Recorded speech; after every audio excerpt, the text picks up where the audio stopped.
Good evening and welcome to the April 1st, 2026 Town Council Workshop on Metro expansion in Scarborough. I will hand it over to. Yes, please. Yes, thank you, Mr. Chairman. I apologize for the delay in this workshop. Glenn Fenton, who is the Executive Director of Metro, is on his way. Apparently, he thought the workshop started at 6:30. So Angela and I will do our best to introduce the topic, and I'm sure he'll join us in progress. So quickly, by way of history, back in this about a year ago, spring of 2025, we began discussions with Metro. This has been a fairly long-standing goal, and actually the council adopted this as one of your goals or a strategy and one of your goals this year. But the comprehensive plan, I think the last one and the most recent current one have both acknowledged an interest and a need at some point of expanding Metro to service our community. And so we're really pleased to have advanced those conversations. Predominantly, those conversations happened at the staff level and with the assistance of the Transportation Committee. Most recently, they met last week and really worked with Metro and staff to come up with what really is a proposal ready to launch at this point. You may recall in the current year budget, we do have monies put aside. This time last year, we weren't quite sure what those would be. Pleased to say that what's in the budget currently is adequate to get this up and running for next year. And so essentially, this is a two-pronged approach. Metro Services Greater Portland has had pretty good success in recent years in expanding their service to the north and also to the west. The Husky line that services the USM campus out in Gorham through Westbrook has been wildly successful. And then probably more akin to what we're talking about is some of their expansion in Falmouth and Points North, particularly Falmouth. What they're proposing to do is to expand their fixed bus service, which is kind of their bread and butter, what they do, predominantly in Portland, but now kind of reaching out into the suburban areas like Scarborough to extend and to kind of overlap and partner with existing transit systems that service at least the Route 1 corridor.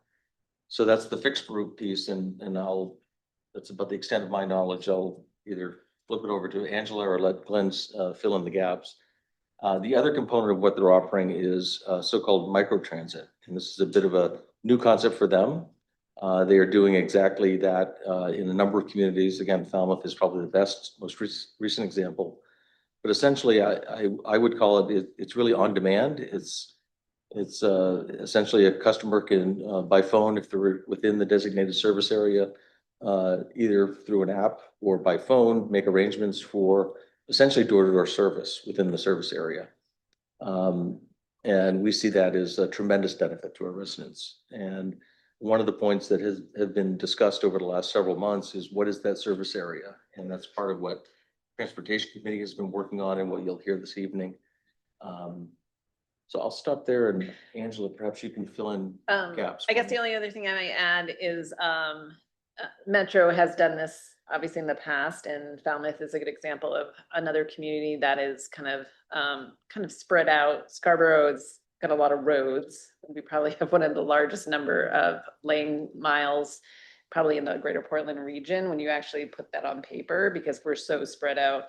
And so for them, they were probably looking at Falmouth as an example to see as a pilot project what they could service, say, with one or two vans, like what is the minimum to start. And so I think they've been very clear that this is a good starting point to have accurate information going out to residents as far as wait times and things like that, or having a good experience. And so showing, kind of putting a good foot forward to say, with the infrastructure we have as far as the vans that are dedicated specifically for Scarborough, this is kind of the mass that we can service with that micro transit.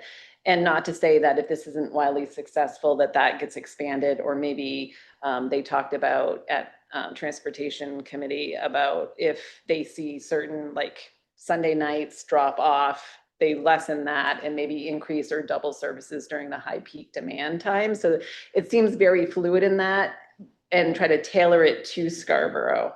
in our residents' needs. And it sounds like that is a day-to-day thing that they can kind of tweak and move around a little bit. But it's good to start with, here's what we can service for the funding that's available. So that's how that. They're also is set. have identified major employers in the area. Main Bend campus is certainly one of them. Also destinations that they fairly accurately predict will be of interest, such as the Hannaford complex. Scarborough Downs has and will continue to have kind of a critical mass, if you will. And so that is an area that they're in ongoing conversations with them. You know, there'll be some public-private partnerships directly with Metro for employers and destinations. Hi, Glenn. Hi. Please forgive my tardiness. Calendar was, I could give you a lot of excuses, but I didn't have it at the right time on my calendar, so I'm very, very sorry for that. You got here just in the nick of time. I wanted to make a fool of myself. Thank you for showing up. So we're just introducing some of the history and starting to introduce both the fixed route service and micro transit, but I suspect that's territory you may want to cover again. Happy to dive in. Yes, absolutely. And I do have a presentation if there's a way for me to cast, or I can just. You have to join the meeting. Can you join? Yeah. Yeah. I can wait for the- And I'll just mention as a reminder for the council and anyone who's watching while setting up here, that we do have an action item on our business meeting agenda later this evening that is related to this. It's a great segue, and I can speak to that just while Glenn gets up and running here. What we're talking about here is really a pilot project, about 3 years or 2.5 years in duration. It's really for Metro to get an experience with us and us with them, frankly. What is on your agenda for your consideration later this evening would be an intergovernmental agreement that just really speaks to that period of time. What are our mutual roles, responsibilities, expectations during the pilot? There'll be a period where they'll evaluate success, what it looks like to them, and we'll have the ultimate decision whether we want to partner in a kind of a longer term fashion at the end of this pilot period. It's really that a trial period for both parties to get a sense of how it's working. Is this something we want to continue with? Ask a question to buy some time. Yes, please. Well, you get set up. Can you talk to again the funding around all of this, Tom? Like, I know a lot of it's coming from tax. Our contribution is relatively small relative to what's coming from the grant. Yeah, surprisingly, a lot of the money is federal money that Metro, that's the world that they live in, and have been able to line up federal dollars in working with DOT. There's also, interestingly, significant money coming from the Maine Turnpike Authority, who has transit obligations to help stand this pilot project up. So you're right. During the pilot period, our contributions are fairly modest, and I don't really fully understand what the future long-term commitments might be. And that's certainly a point that we need to understand better before we make any decisions. Thank you for that. Yes, I can share now. Dive in.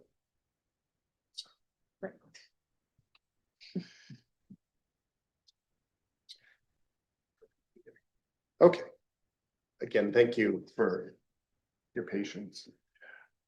So Glenn Fenton, Executive Director from Metro, very late. So just, this is a brief presentation, and hopefully we can focus more on any questions you have. But the key things I have here are just a review of the planning activities to date, the implementation plan, the project budget, which we were just talking a little bit about, and the intergovernmental agreement that Tom just referred to. Background on the project, I think you all know that we've already been doing some outreach here in your town. We had 3 public meetings late last year. We had some really good feedback.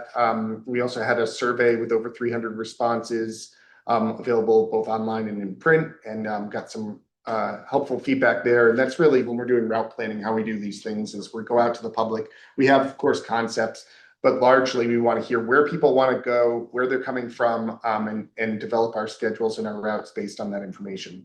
From this public outreach, we heard that a lot of the residents are looking for opportunities to travel for shopping, social activities, health services, and also commuting for work. And then they gave a lot of destinations that I'm sure you're familiar with that are largely along this corridor, this Route 1 corridor that we've been working on developing the fixed route on. So that lined up nicely. And then their priorities for service had to do with frequency of service, having local destinations, and making sure that the service ran during the hours in which they wanted to travel. As far as support in general, very high support. 80% of those surveyed said that they were either likely or very likely to use the service. And 96% of those who responded to the survey who don't currently drive said that they would likely to use the service. And I think that's really what kind of brought this to the forefront last year when we talked about it, that there was some pent-up demand for this type of service here. And so we're really excited to talk about getting it off the ground. The route itself, we've worked through this route quite a bit with both staff as well as in our community forums. And this is the corridor and the route that we've decided on for launch. It's not to say it couldn't be modified in the future. Primarily running along that Route 1 corridor in Scarborough, serving the main health campus in Scarborough, cutting through the downs, and then ending over at the exit 42 park and ride, Cabela's parking plaza there. On the other end, it serves the Cash Corner area of South Portland. It picks up the VA clinic in Portland, which is an area we currently don't serve. And then it connects downtown to all of our other routes. So it's important to note that this route will take you to easy connection to all the other services that Metro provides in the region. I will say one of the reasons that really has enabled this discussion, I think, is that Metro's taken over South Portland's bus service, which was owned and operated by them for 20 plus years. So having their buses already running right to our border, over our border, it really opens up. This is just kind of a natural extension. And I should mention that this is the so-called fixed service. These are the buses, the traditional buses you see running up and down the road that will stop at designated stops. That's right. Yeah. So this service is envisioned to run about every 45 minutes, Monday through Saturday, a little less frequently on Sunday, about 6 a.m. to 10 p.m. Monday through Saturday. And again, a shorter window of time on Sundays. That's pretty average for our service. And that's what we try and do because it works as a system. You want the routes to be able to connect. So this matches with some of the other services that we have. So the connections will be good. And the frequency we think is at a good place to launch. I think, down the road, it could be something that we want to work towards 30-minute service, but for launch, we think 45 is the right place to be.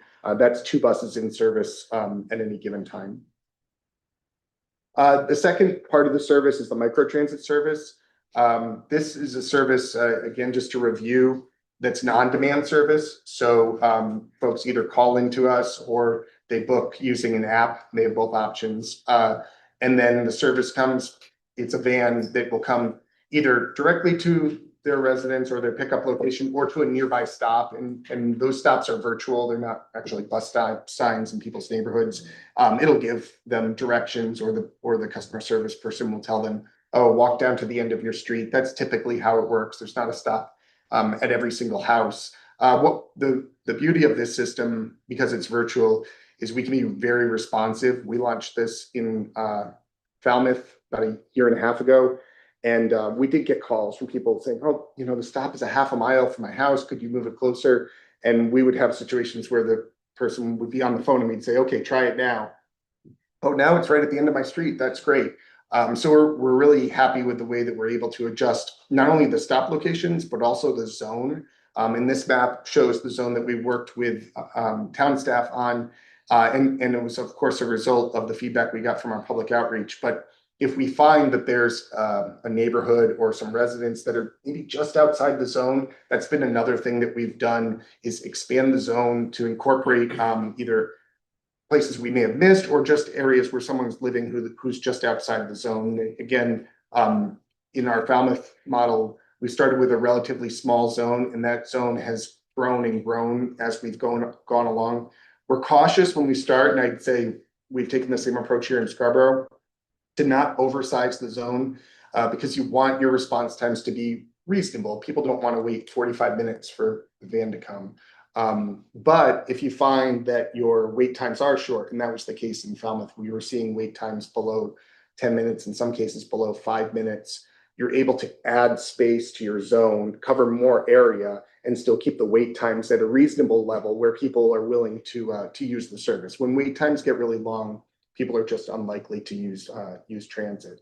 So that's the thing I really want to explain about the microtransit is what you see here will very likely not be the end result. We will likely modify this and add to it as we see demand and as people start to reach out to us and we adjust to make it as efficient as possible. And there's a possibility that we find some areas that just aren't being used and those could possibly be reduced, but I don't think that's something we'd be looking at in the first couple of years.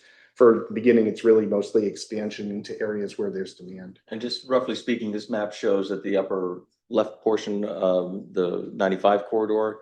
Yes, that's the border to the north. And then to West. the northeast, I guess, is roughly Pleasant Hill Road. Yes. That whole kind of industrial corridor, if you will, and then it picks up those neighborhoods below the Pleasant Hill area, basically. And kind of cuts across Highland Fog Road, roughly speaking, and then works all the way across the marsh to Broad Trent Road, essentially. Thanks for that. And I should just mention that this service is 7 days a week and we'll have hours that are complementary to the fixed route service. And so this service is designed to not only bring folks to local destinations, but for folks who can't actually get to the fixed route bus stop, should they want to go into Portland, because this won't take them to Portland.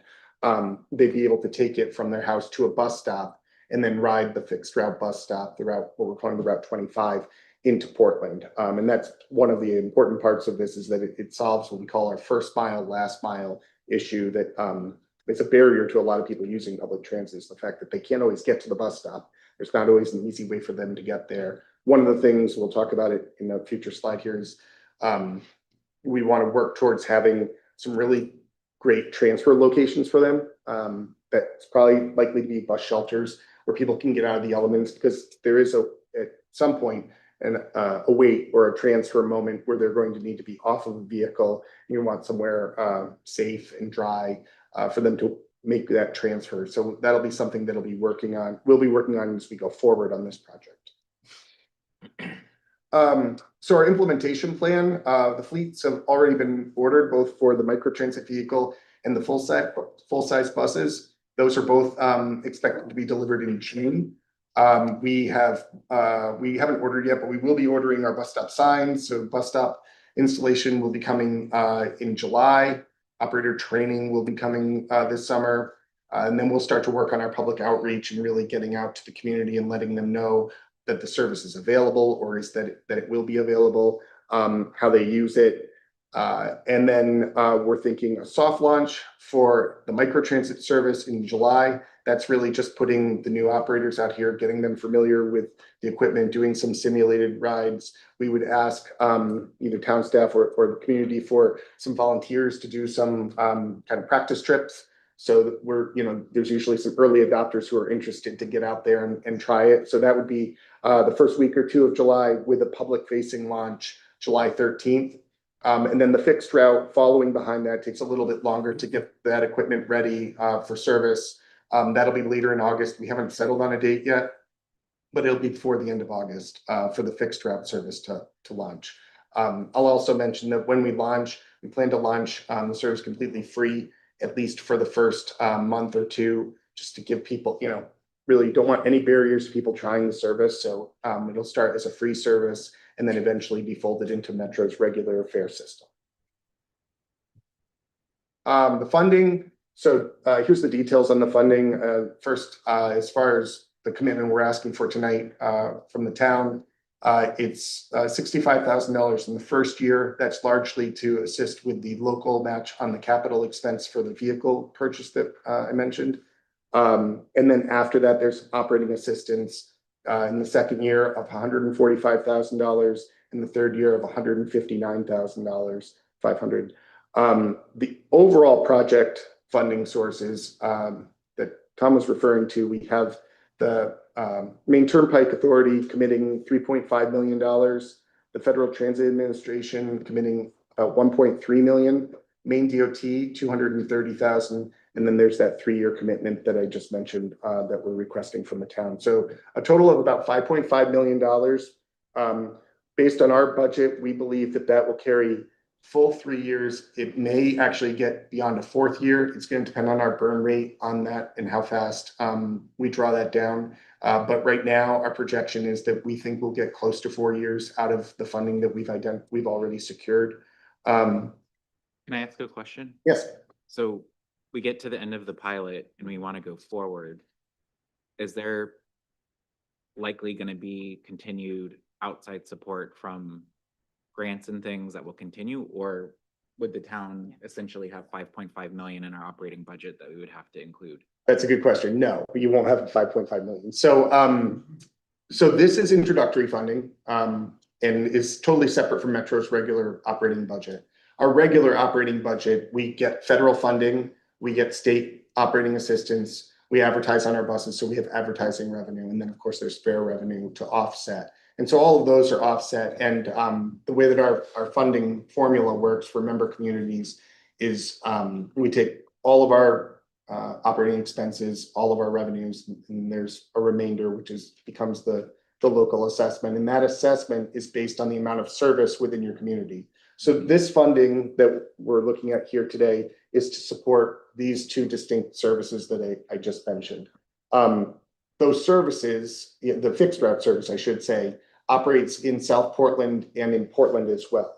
That portion of that service would be at the end, as you're saying, as this introductory funding runs out, that portion of the service would need to be paid for by those communities. And we have talked to both of them about that, and they understand that, that this is coming. And there's a consideration for them when we get to that point about the continuation of the service. So it is, and that's really when we talk about the intergovernmental agreement, that's the important part of being a member of the Greater Portland Transit District or Metro, is that's, those decisions are typically made collaboratively among our board members or our member communities, I should say, in that they work together on those types of commitments. The funding is still exactly as I described. They only pay for what's in their town, but there has to be,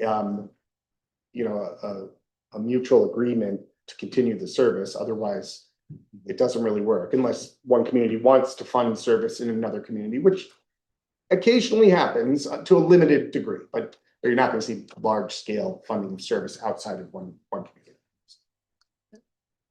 Oh, sure. Sorry.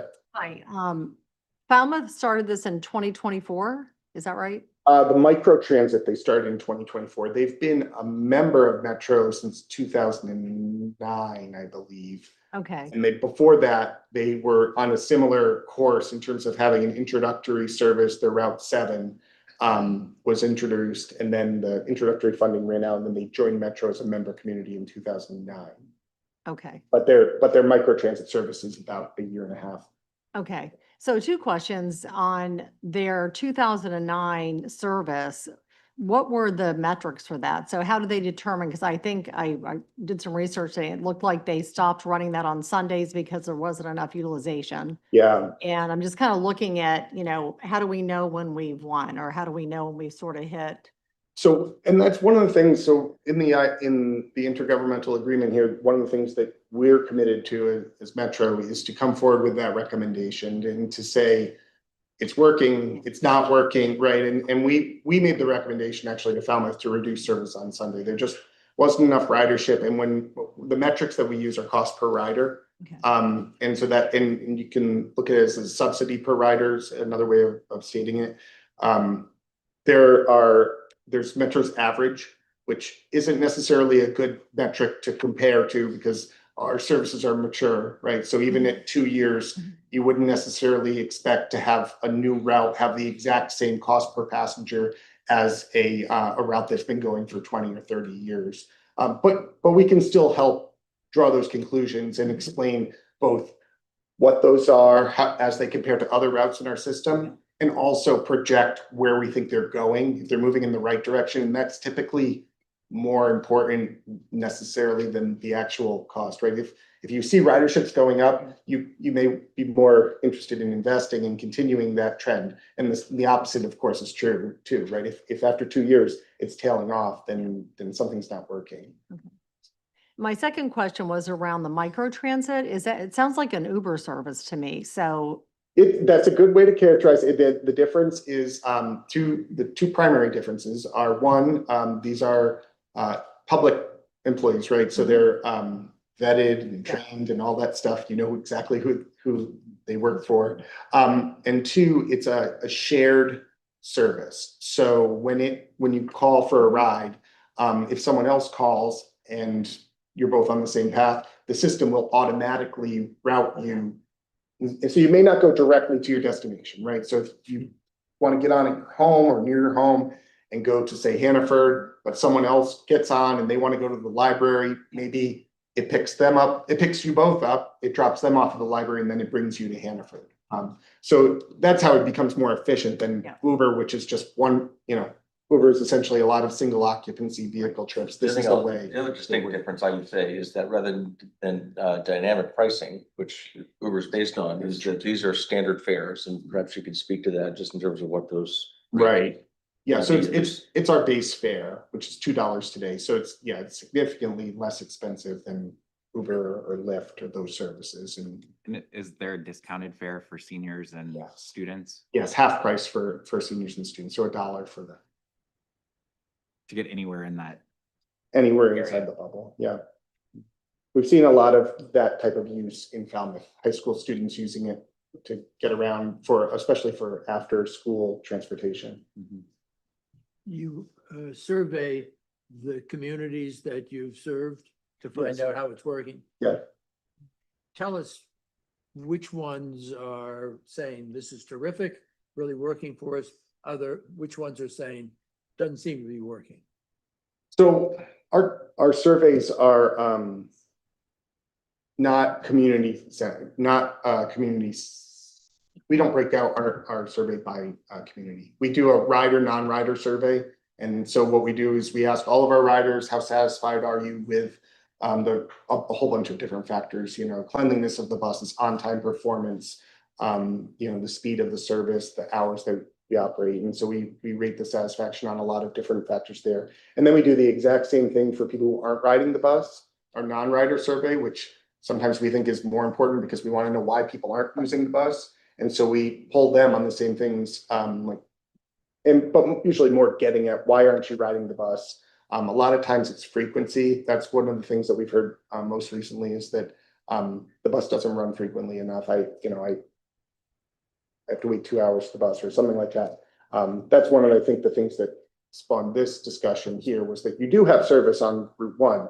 It's very infrequent, and you're not going to see a lot of ridership with low levels of frequency. But unfortunately, I can't speak to what one community might be seeing versus another. Do you have a perception of where it's working well and where you're kind of concerned? I think we always are looking at ridership and efficiency in terms of how many people are on the bus. The more people that are on the bus, the less it costs to operate, the more efficient we're being. That's where we want to be. So we're always looking at where ridership is.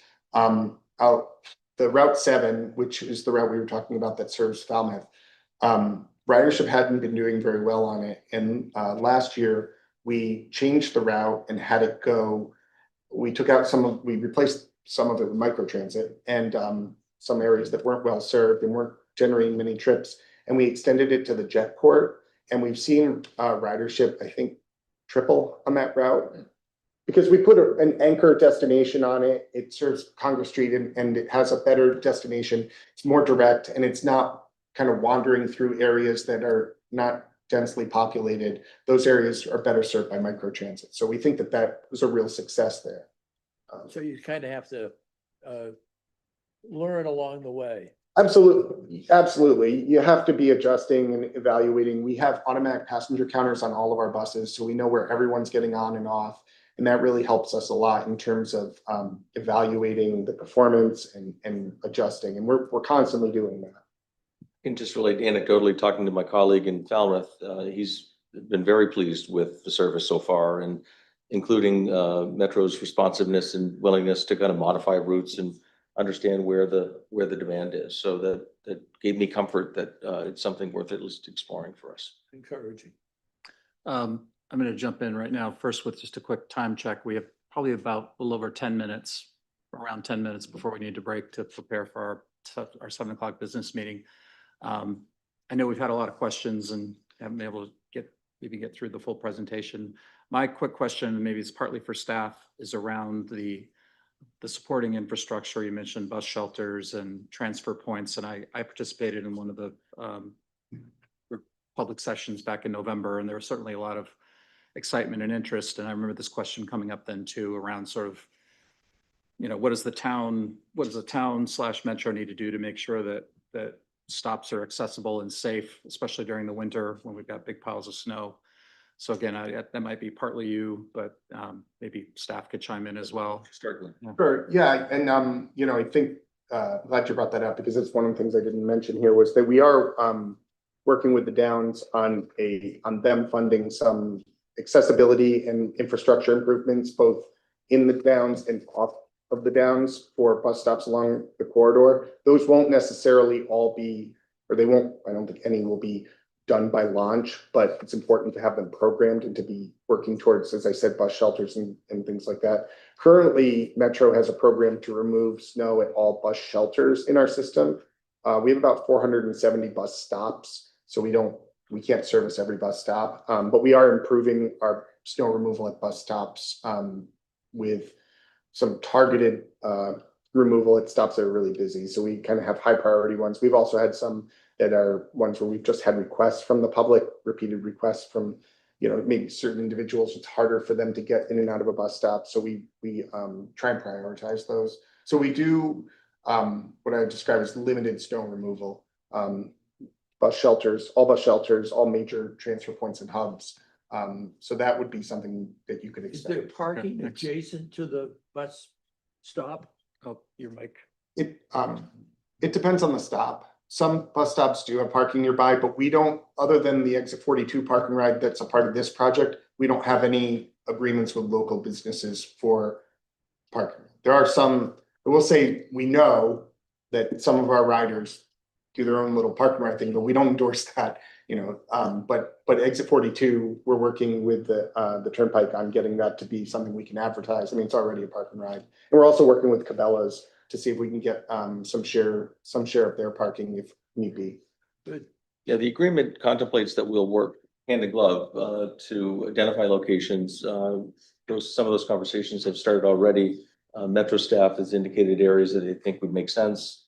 We have some local intel to know that some businesses in those areas have been resistant to that in the past. So we're committed to kind of working on that. From my perspective, I think this does require the town to pay for any, what's the terminology here? Customized bus shelters. Right. I don't think we'd be making any investments in that regard until we know, one, beyond this pilot.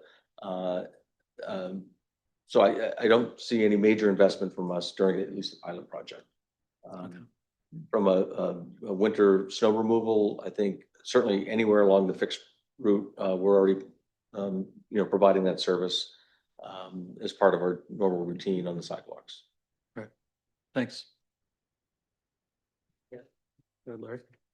Thanks so much for that. It's really interesting ideas, and I'm pretty supportive of the whole plan.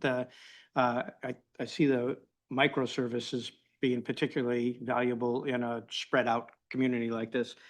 I've kind of a couple of financial things. Of the money that we're putting in, is that specified to any particular capital piece of it, or is it just into a general fund for the pilot program? So the first year, the $65,000 is being applied as a local match on acquisition of the microtransit vehicles. The remaining is just operating assistance that could be, it just kind of goes into the pot and is distributed based on the draw from this account. So we'll take the expenses related to operating this service, separate them from our regular budget budget, and then we'll use the town's local match to match on the federal dollars, because we do have to have local match for the federal dollars. That's 50-50 money there. And then we also have the turnpike funding, which we can use as local match there. So that'll help us be able to get that 1.3 million of federal out.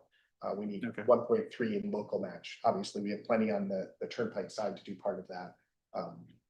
And then for Tom, you mentioned that the 65 was originally in the current year's, We actually have more than that in the current year. and is that carried over into the next fiscal year? I intend to, there is some additional monies in the FY 27 budget. The challenge is we're on a fiscal year, they're on a calendar year. Okay, And so so would this first payment be in this current year? it certainly can be. I think they prefer Yeah. the money sooner than later. I didn't want to commit ours until I just kind of where that's gonna land for that. yeah, if it's not, I certainly can and would carry it over. Subject to how you deal with the request in the FY 27 budget, but Okay, great, thanks.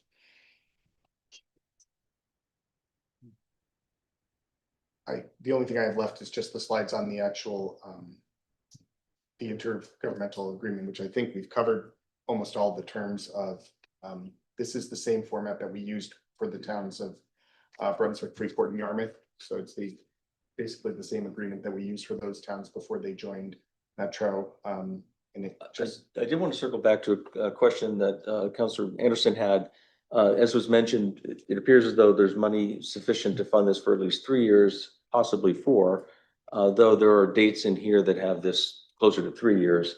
To the extent that there are remaining funds at the end of the period if we decide to go forward, they continue to stay with us, so to speak. So we don't lose those.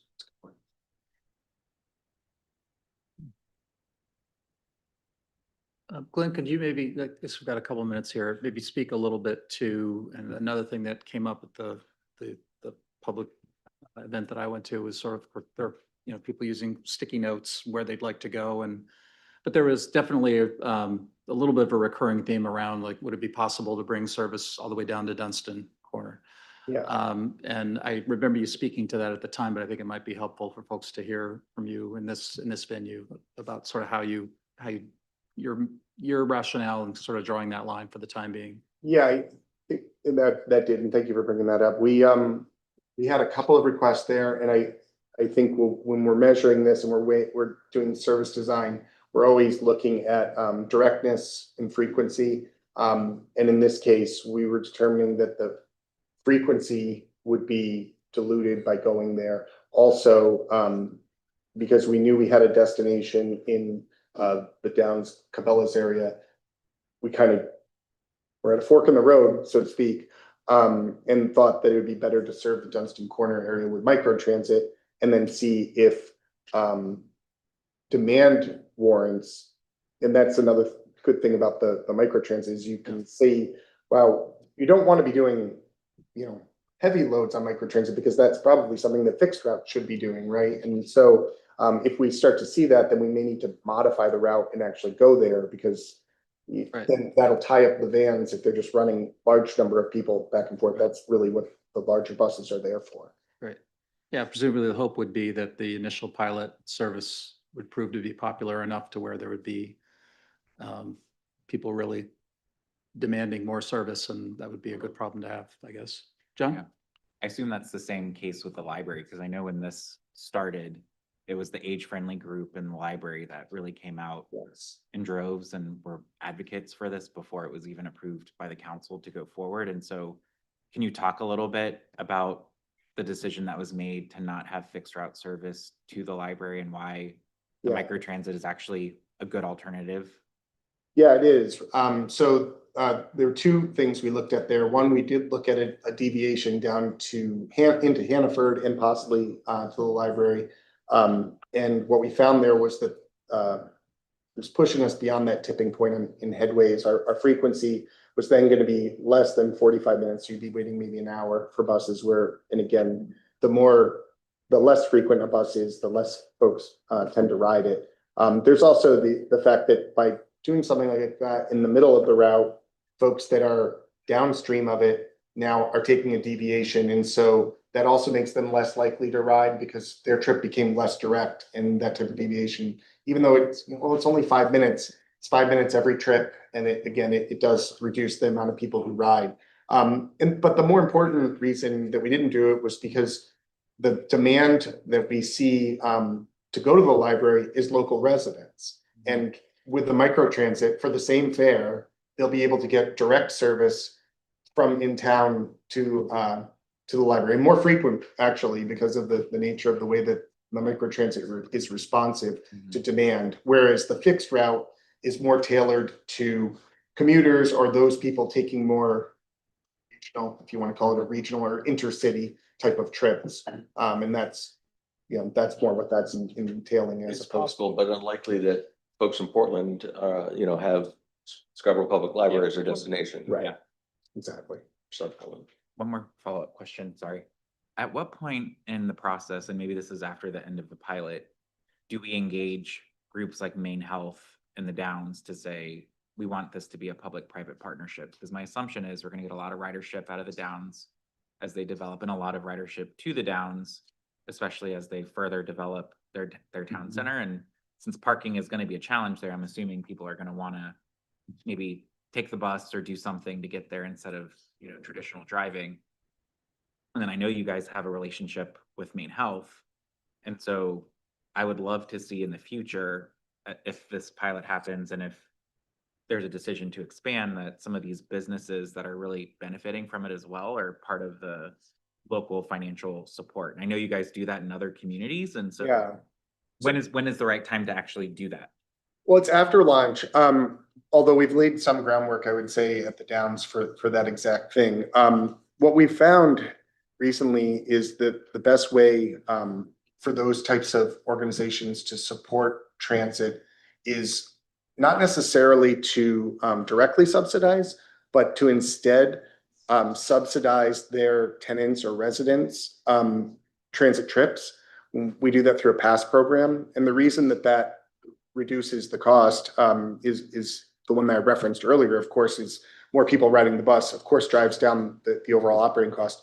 But part of our cost allocation model for our member communities is that any fares taken within the town stay within the town. So whatever your operating cost is for your service, if you have a lot of riders in your town using the service, that comes off before you get an assessment. So it's in the town's best interest, of course, to promote it. So keep that in mind. But also from the angle that you're coming at it with, like if Maine Health, for instance, already has a pass program where all of their employees can ride for free. If we can extend that to folks who are treating, for instance, in Scarborough, those are just more rides that come into the system and reduce the cost to the town. And that's typically how we do it. beyond the fare revenue, keep in mind, everyone that's riding and taking transit is getting a car off the street. Yeah. So to speak. So there's ancillary benefits to us related to our overall traffic congestion issues as well. I mean, I don't want to miss that point. Just a question around cost. If it's only $2 to have a micro transit pick me up at my house and take me where I'm going, what's the cost of a bus fare? It's the same fare. Yeah. So why wouldn't I just have a micro transit Uber come get me as opposed to spending 40 minutes wait, you know what I'm saying? So the system will prevent you from doing that. So if you live, for instance, right next to or within short walking distance to a bus stop, and then you want to take a trip somewhere that's also along the bus route, you won't be able to book that as a micro transit trip because those areas are that's what the fixed route is there for. So the micro transit system not only brings people to it, but it's also kind of designed to push people there. It won't allow for trips within there because of exactly what you said. Human nature is going to say, well, I'll just call the van and it'll take me directly where I want to go. So, so there are some protections there. Well, with that, we will wrap up. We appreciate your time and your responsiveness. And we thank staff as well, and we'll close this workshop. Thank you. Thank you.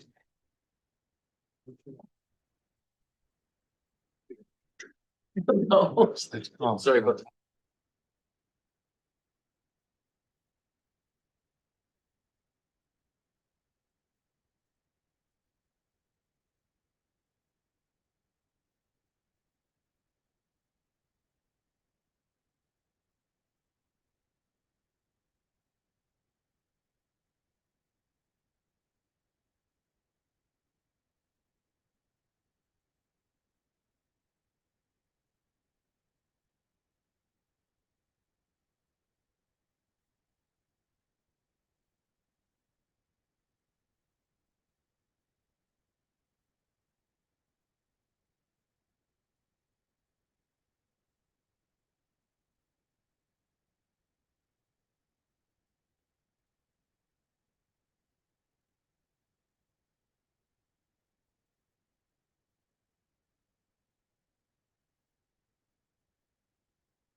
At least according to him, we'd have. Okay.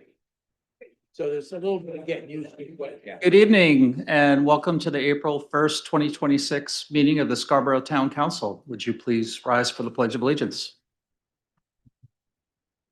Pledge allegiance To the flag of the United States of America and to the republic for which it stands, one nation, under God, indivisible, with liberty and justice for all.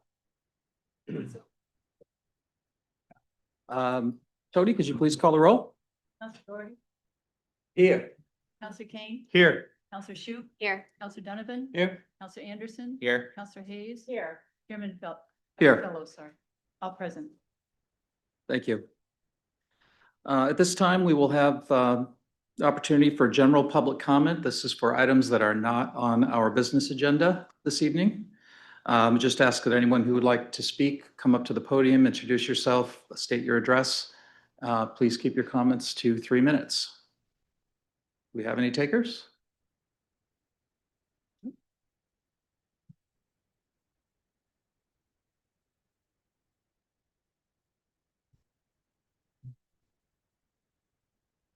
Denise Hamilton, Two Rod Road. I'm here to express my disappointment regarding a letter I sent to the full town council on March 19th requesting an investigation into the actions of the Public Works Director. My understanding is that communications sent to the council are also received by the town manager and the town clerk. Despite that, I received no acknowledgement or response, which is concerning given the seriousness of what I raised.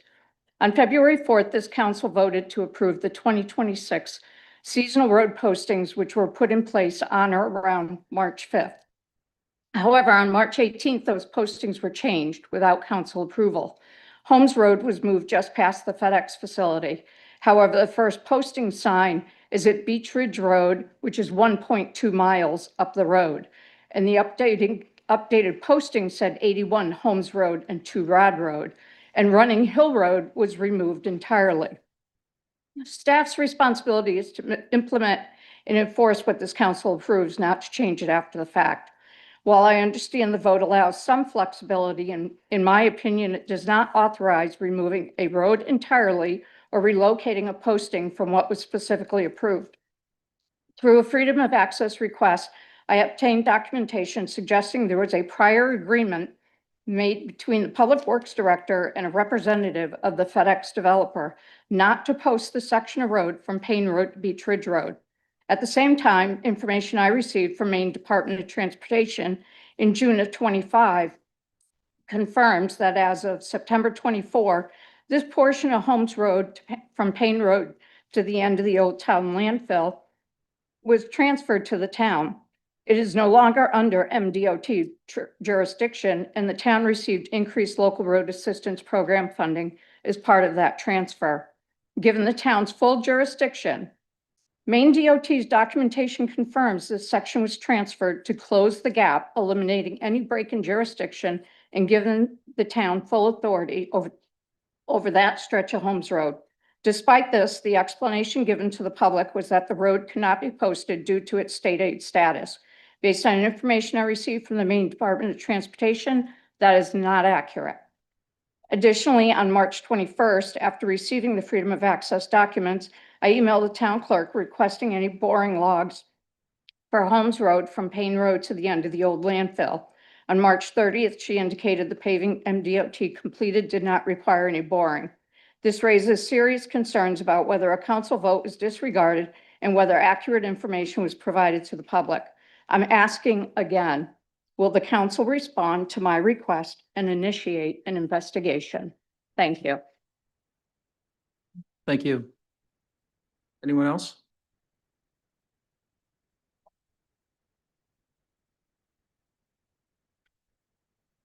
Don't see anyone else in the room. Anyone online? No? All right. That we will close general public comment. Thank you. Moving on to the minutes from the March 18th, 2026 regular town council meeting. Do we have a motion? So moved. Second. Any discussion? I'll note I was not at that meeting, but I have watched the recording. So, thank you. I found the minutes to be very good, very well done. All in favor? Show it to be unanimous. Thank you. There are no adjustments to the agenda. Treasurer's warrants, I signed those prior to the meeting.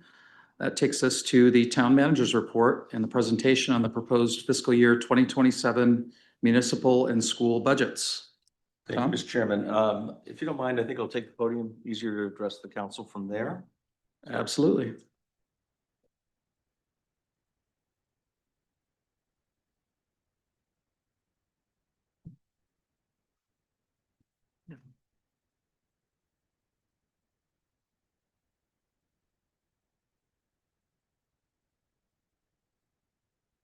So thank you for your attention this evening. This is a date that I know Diane and I look forward to every year. I say that a bit tongue in cheek, but it is the culmination of months of work at the staff level and really marks, I think, an important moment for us to kind of hand our body of work, our knowledge off to you, and then to ideally work collaboratively with you over the next several months to get to a place that's going to serve this community the best. This evening being April 1st is certainly an inauspicious start for this conversation, but I assure you, this is not an April Fool's joke. This budget is truly a reflection of a complex, sophisticated organization providing high-quality municipal and education services, and that costs money. I think council's made some very important investments over the years, and there are certainly dollar signs that come with those, and that's part of what's driving this budget. So bear with us. I'm certainly pleased to partner with my colleague, Dr. Nato, and we'll provide a high-level introduction and overview of the budget tonight. And again, our schedule allows several weeks, actually several months, for the council to work with that budget through its committees and end at a point that's hopefully acceptable to all. So next, please. I wonder if there's a way to make that bigger. I think if you can hide. Yeah, hide the. I will note, just for anyone who's curious, while we're setting that up, that as folks may have noticed, a little further down in our agenda, we have this first reading and scheduling of a public hearing on the school and municipal budgets. So this is the presentation portion. We'll have some other business, and then we'll have that item related to this a little bit later.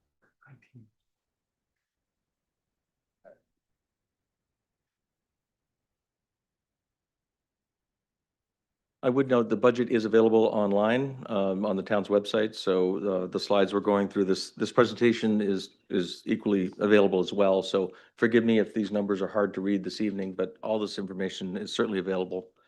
In fact, I'm going to need a bigger scale myself.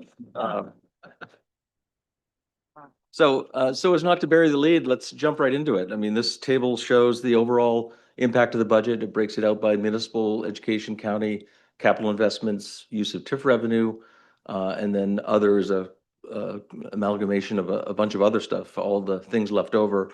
The bottom line is that we're starting this conversation with a 7.83% increase in the net budget. That's essentially the money needed to be raised through taxation. That's not the tax rate. That is the net budget. And net budgets and gross budgets have been points of discussion for this council, appropriately so. But again, this number is really the amount to be raised through taxes without considering what our new value is. So we'll get to the impact on likely impact on taxes in a moment. Next, please. Throughout our efforts to put together this budget document, there's a number of considerations and certainly context that we have considered right along, have all been front of mind. First and foremost, I should mention and really congratulate the council and our school colleagues for our discipline over the last decade or so. We really are in an extremely strong financial position. This was not by chance. It was done consciously and by design with some pain, preparing for where we find ourselves, which is on the doorstep of major borrowing to fund school solution. And then, of course, to keep pace with all of our other capital and operating needs as well. But I'm very pleased to stand before you and congratulate you on the hard work that's been done to put us in a strong position to shoulder this burden. As I alluded to, we're also ever mindful, I know the council was when it set its budget goal this year, of the school solution, the voter-approved solution that is coming our way starting next year and will continue for the following couple of years. We're also reminded, fresh off a third community survey in the last 5 years that essentially confirmed and affirmed our residents like the mix and quality and level of service that we offer. And so until we're told otherwise, this budget is a reflection of advancing those. We're also aware that we're not immune to what's happening around us in the regional and national and international context. Volatility of many commodities that we use every day, from oil to electricity to salt on our roads. All of those things are seeing pressures for all sorts of reasons. And then given all of those demands on us, this budget is intentionally very, very cautious about making any new investments. It really stands to try to absorb the investments we've made to date. Next, please. So in terms of our objectives and the real drivers for us in the municipal side, and I think you'll hear a fairly common refrain from the school side as well, this budget really intends to absorb the impact of 16 new full-time equivalents added to the budget last year. I think they were very wise and thoughtful investments the council chose to make. They've really provided exceptional opportunity for us to expand service in a couple of key areas, police and fire in particular. But those come with a cost, and this budget sees the full realization of those full annualized cost of those new positions and investments. On the town side, 65% of our budget is personnel related, and I know on the school side it's even higher reliance, above 80%. I suspect you'll hear more about that momentarily. In terms of our capital plan, we're largely maintaining kind of the same services and equipment, doing the same stuff, but obviously needing to replace those or refresh those.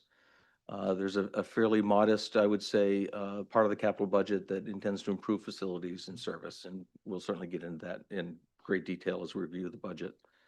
I would flag just two things in terms of that first bullet. And I don't mean at all to, pinpoint public safety, but that's really where we made our investments last year. The public safety divisions, that's police and fire and communications combined, is up to over 12%, and that's over $2 million increase over last year. Those are real dollars that we need to contend with, and that's what we're certainly seeing in this budget. Again, I don't at all question. In fact, I applaud you on your investment decisions, but those are the things driving this. The other one is really related to healthcare, and I know Diane will speak to that in better detail, but on the town side, we're providing for about 11% increase in healthcare across all of our employees. That's a big number, I assure you. And it's even a greater impact on the school side. Next, please. And I think I'll transition to Diane. Great. Good evening. Thank you for having me here this evening. Wanted to give you some high-level information about the budget as it pertains to our schools. So our budget framework and priorities are really around maintaining level services and then really digging into some of our supports for students.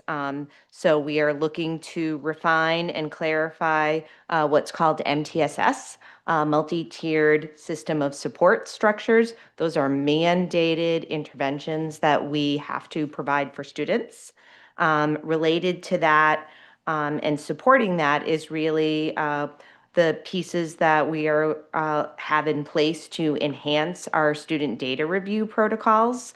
We really want to ensure that as we look at each and every student, that we are ensuring that we are looking at each and every student, not just those students that a parent might ask us to take a second look at, or that a teacher might recognize. We have protocols in place so that we're doing that whole scale across our entire student population. We also have made some significant investments over the past few years around social emotional learning programming, and we look to continue with that. And then in terms of our instructional programming, really looking at making sure that we are providing effective and equitable instructional and support programming for all students in our budget this year. And you'll hear more about this when I have the opportunity to present at the upcoming town council workshops. The big investment on the school side as it relates to instructional programming is a new math curriculum that would be directly connected to standards, which our students are assessed on, and our current math program does not align with. So those are our big budget drivers for our budget priorities for this year. Next slide, please. In terms of the expenditures that are really driving the budget, as you heard Tom say, for the schools, we're a really people-heavy organization. Over 81% of our budget is personnel-driven. And you can see that for the coming year, our personnel costs are anticipated to increase just over $4 million. When we talk about that increase, that is not just salaries, that includes everything related to personnel. So things like health insurance, payroll taxes, dental insurance, FICA, tuition reimbursement for staff, and the portion that we have to pay towards private family medical leave that came online last year. So that is an all-in number. So it's a pretty hefty number, but we also have over 600 employees on the school side. To speak more specifically about medical costs and increases, our Anthem Health Insurance, not unlike what you heard Tom say for the town side, when we built the first rendition of this budget that we brought to first reading with our school board, we had received some preliminary information from Anthem that the ceiling for school districts in Maine this year would be set at 14%.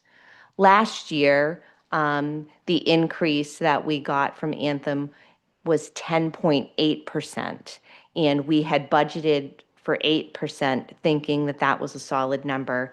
And between first and second reading, that was a shift that we needed to make. So when we went into this year's budget, Kate Bolton, who is our amazing business director, we talked about what would be the best number to start with.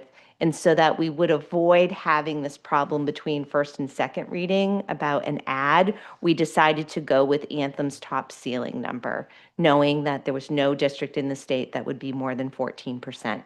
So you can see that on that slide, but you can also see that as of yesterday, we received another update from Anthem. And Anthem has now said that no school district in Maine will be more than 11.5%.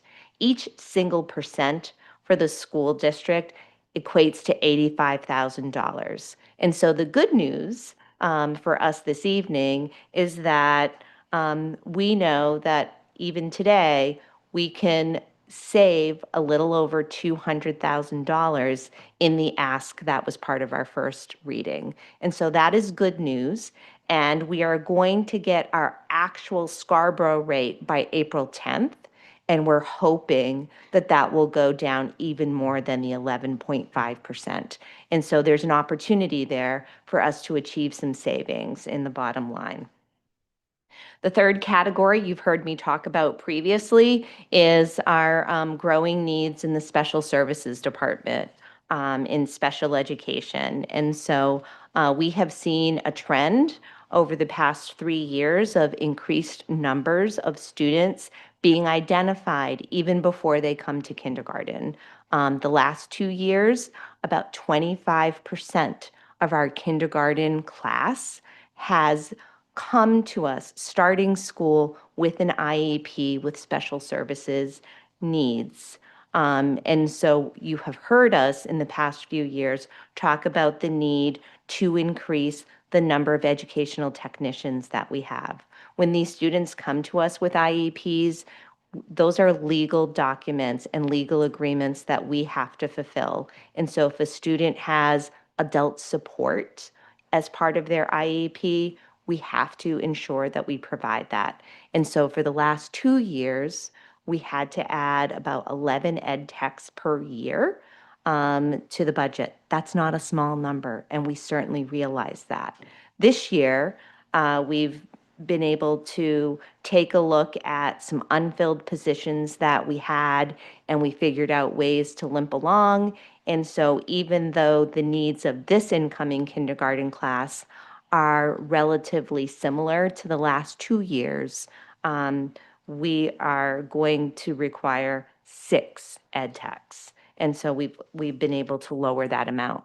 We also have a growing need for speech therapy services. That is an area that many preschool students are often identified with prior to coming to public school. And this is a numbers game, right? You have to look at the number of hours of service that students required and the number of hours that a single employee can work to serve those student needs. And so we have determined that we're going to need another half-time speech therapist for the coming year. And in a similar way, we are going to require 0.6 of an occupational therapist, again, because of those student needs that are driving that. Next slide, please. Also wanted to provide for you an update to a slide that I shared with you last year at this time.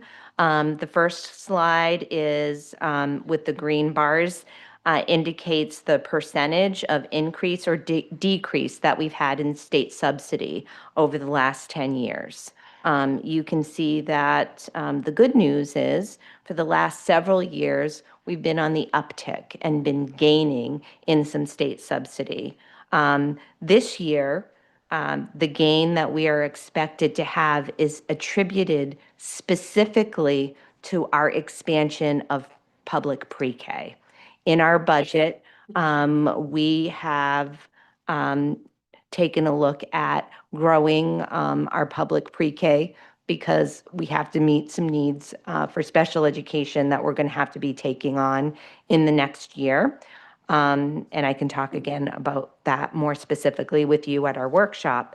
But because we have added more seats for public pre-K with up to 80 seats for next year, that means that we're going to earn more state subsidy for those students.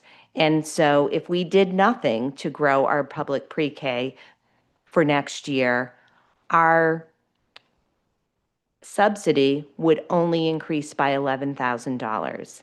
Because we are looking to expand our public pre-K by 64 students, our state subsidy is going to increase by $700,000, which is well above the cost of that program. So for us to do nothing is actually de-incentivized, if you will.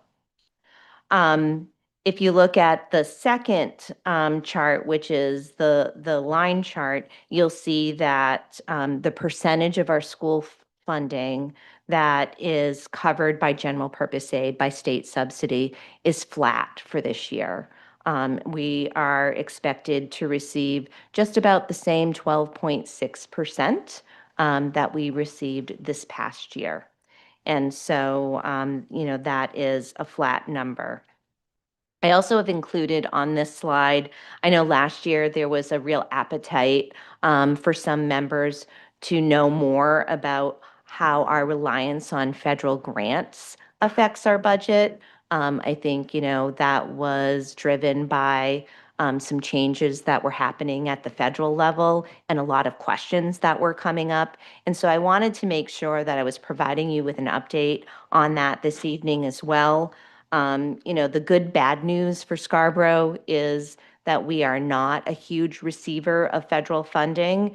And so the impact, if there were to be a shift in that, is not as great here in Scarborough as it might be in some of our neighboring communities. So our title grants in total are just about $186,000. And then the funds that we receive from the federal government towards special education is in the realm of $800,000.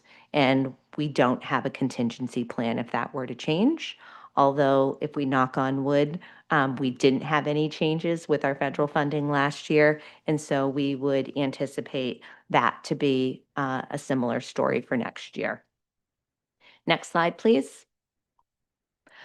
So in totality, our operating budget for the coming year seeks to reduce funding in the realm of just over $500,000 for personnel turnover and also for reallocation of positions. For example, the pre-K that I was just talking to you about, those 2 teaching positions that are slotted for pre-K are actually reallocation of other positions that we have at the primary level. And so that's coming at no new cost. And then, as you've heard us talk about the way in which we take a look at our budgets each year, we have been able to accrue just over $800,000 in multiple line items through that really robust review to offset some of the necessary increases that you've heard me speak about. Next slide. So the additions that we are proposing as part of the budget, as you heard me already mention, are really in a couple of areas. The first is to make sure that we're meeting the legally required needs of special education students. Those are the ed tech positions, the speech position, the occupational therapy position. We also are looking at addressing enrollment and class size. If anyone here had the opportunity to attend our all-district chorus concert last week, you saw that we have somewhere in the realm of 130 students at the middle school who are part of our chorus, and we have a 1/4 chorus teacher. And so he's a rock star, but we're talking about students in classes of upwards of 50 to receive that instruction. And that is certainly not in line with any other instruction that we have in Scarborough. Our music staff has done a phenomenal job since COVID when our numbers were so depleted. We basically had no choral programs. And the interest in our students, from our students, is so high. And we've been very deliberate about building out a fine arts pathway for our students. And so it would be, it seems remiss for us not to take a look at making sure that we're allocating for that. And it's a very modest ask to just make this person from a 1/4 position to a half-time position so that we can just make those class sizes more manageable. The other piece that we're looking at in terms of class size is around GATES programming. GATES is gifted and talented services that, again, are mandated for us to provide. We have a high number of identified students at Wentworth for GATES instruction. And so we are suggesting that we reallocate a classroom teacher position and move them into a GATES position at no new cost for next year. You heard me talk about grant funding and being able to protect against the loss of that.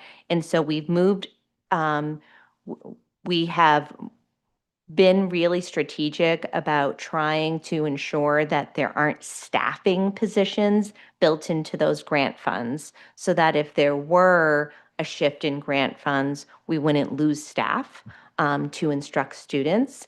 And so what we've done is we've made a deliberate decision with our title funds to move supplies and materials into those grant funds and the staff position into local funds. So we're still fully utilizing the funding that we're receiving, but we're just being strategic in how we're doing that. And then finally, our pre-K program expansion, which you heard me say has been offset by a reallocation of teacher positions. As a side note, one other piece that we put in place this year that we did not have prior to this year is a class size policy. And so we've been able to lean on that to help us determine where those reallocations are possible. And so the pre-K program that you've heard me speak about in terms of adding 64 more students for a total of 80 pre-K slots for public is really at a new cost of $194,000, but that is offset by that subsidy increase that I told you about. That is just about $700,000. And so by increasing this program, we're actually adding more money into our general budget, which most often doesn't happen, right? It's very rare that you can have a new initiative and save some money at the same time. Next slide. And so this last slide just gives you an overall look at what that change looks like for the coming year. And so our total education budget request is 7.41%. Remember that slide that you saw earlier where just our personnel costs are increasing 7%. And so those two things are very closely aligned with one another. And so our total part of the tax request is at 7.93%.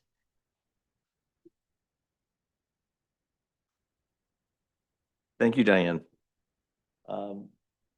Other critical parts of our budget proposal include capital investment. This slide just kind of high level captures big picture what we're trying to do with this request, and obviously there'll be further discussion and deliberation. The majority of the capital request really falls in the bucket of maintaining level services.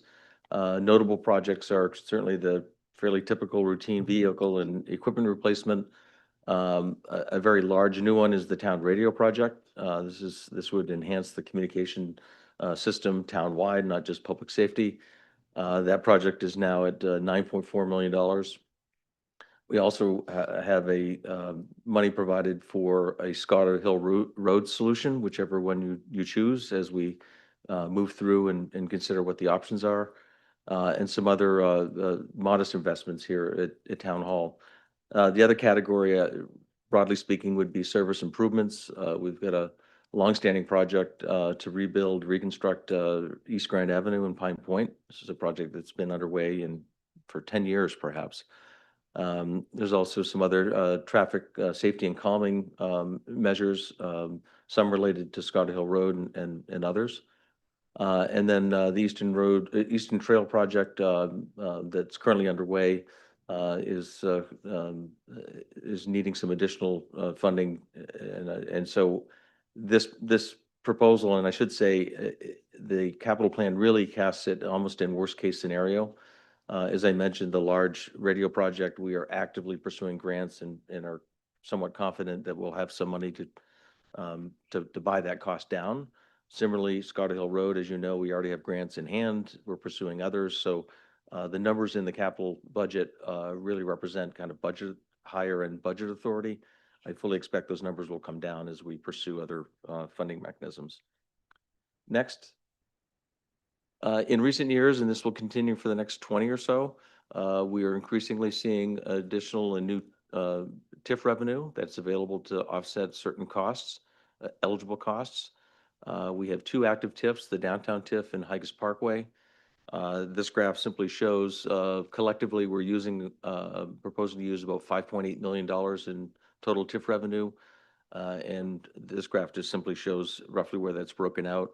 I would encourage anyone that wants to know more. There's, I think, very good detail in tab 6, exhibit 3 of the book that will provide very explicit detail in terms of how we're proposing to use that. But essentially, it's covering major debt service and then operating costs that are eligible that's essentially the two areas that we're proposing to use.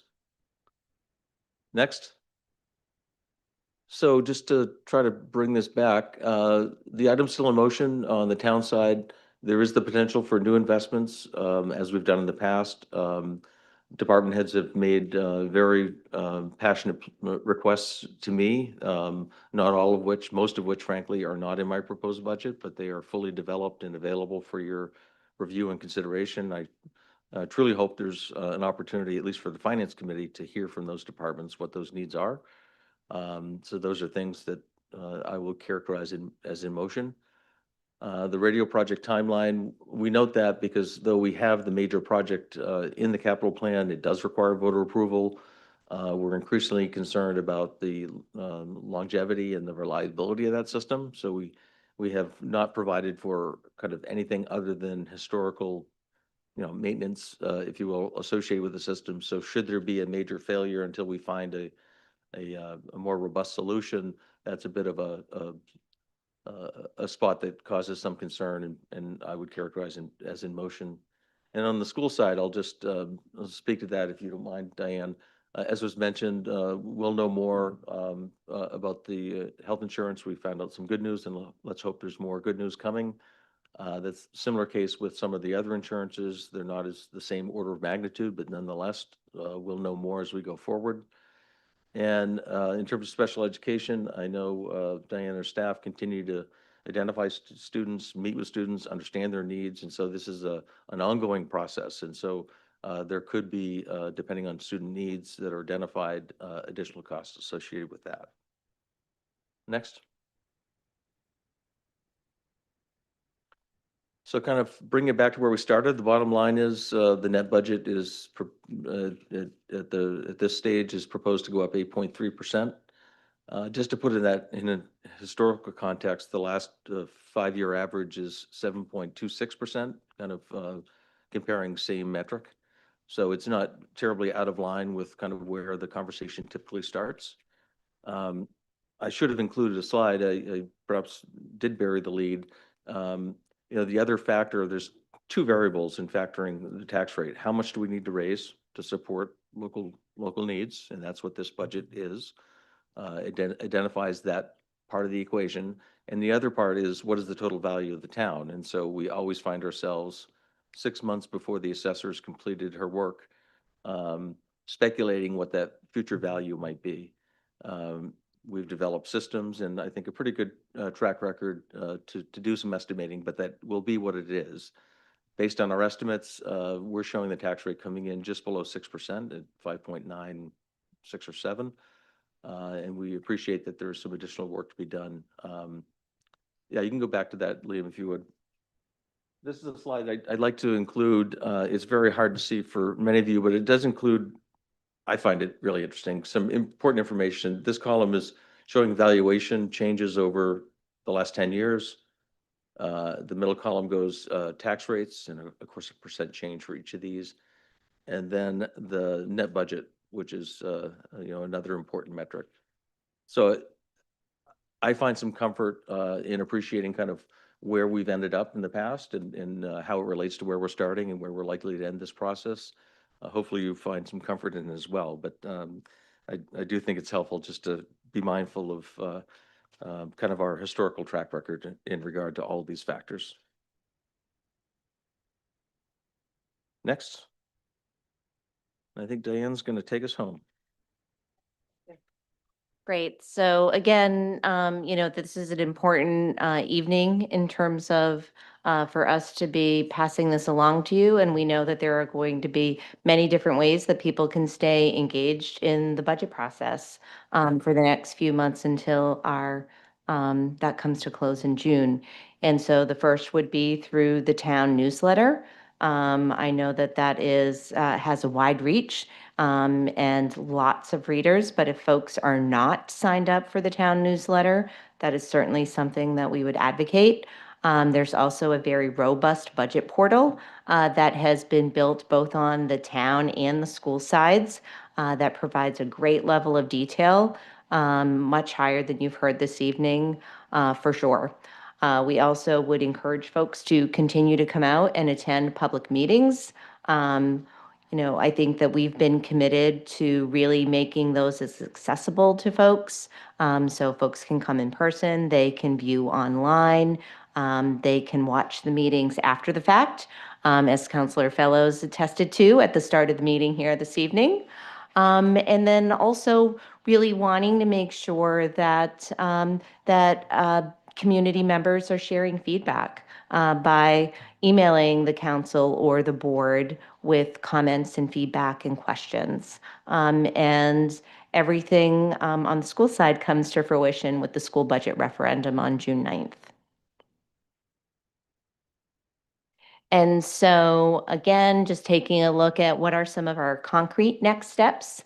Again, on the school side of things, we get a little bit of a head start so that we can come with a fully developed proposal when it's time to start this kickoff with the town council as we're doing this evening. And so the school board has actually already had their school board workshops on our budget, and we've had our first reading on March 19th. Your first reading is this evening. I understand that there is a town council finance budget workshop happening on April 13th and April 14th. And so that'll be an opportunity for the council and members of the public to hear more from each department of the town around the details that are included in each department's budget. The town council will host its public hearing on April 15th at their evening meeting, and that will be followed by the school board's public hearing on April 30th at their regularly scheduled meeting. And then the school board will have their second reading and vote for the budget on Thursday, May 7th. At that time, we'll hopefully have all the information about some of these items in motion and moving parts. And then the town council's second reading and adoption of the official request will happen on Wednesday, May 20th. And as you heard me say in the last slide, please make sure that you come out and vote on the school budget on Tuesday, June 9th. And that will be all day at the high school, as all our elections are. We really appreciate you taking the time to listen this evening. This is the most important time of year, I think, for the community to come together and decide where are the priorities and how do we make them work. So thank you very much. Thank you.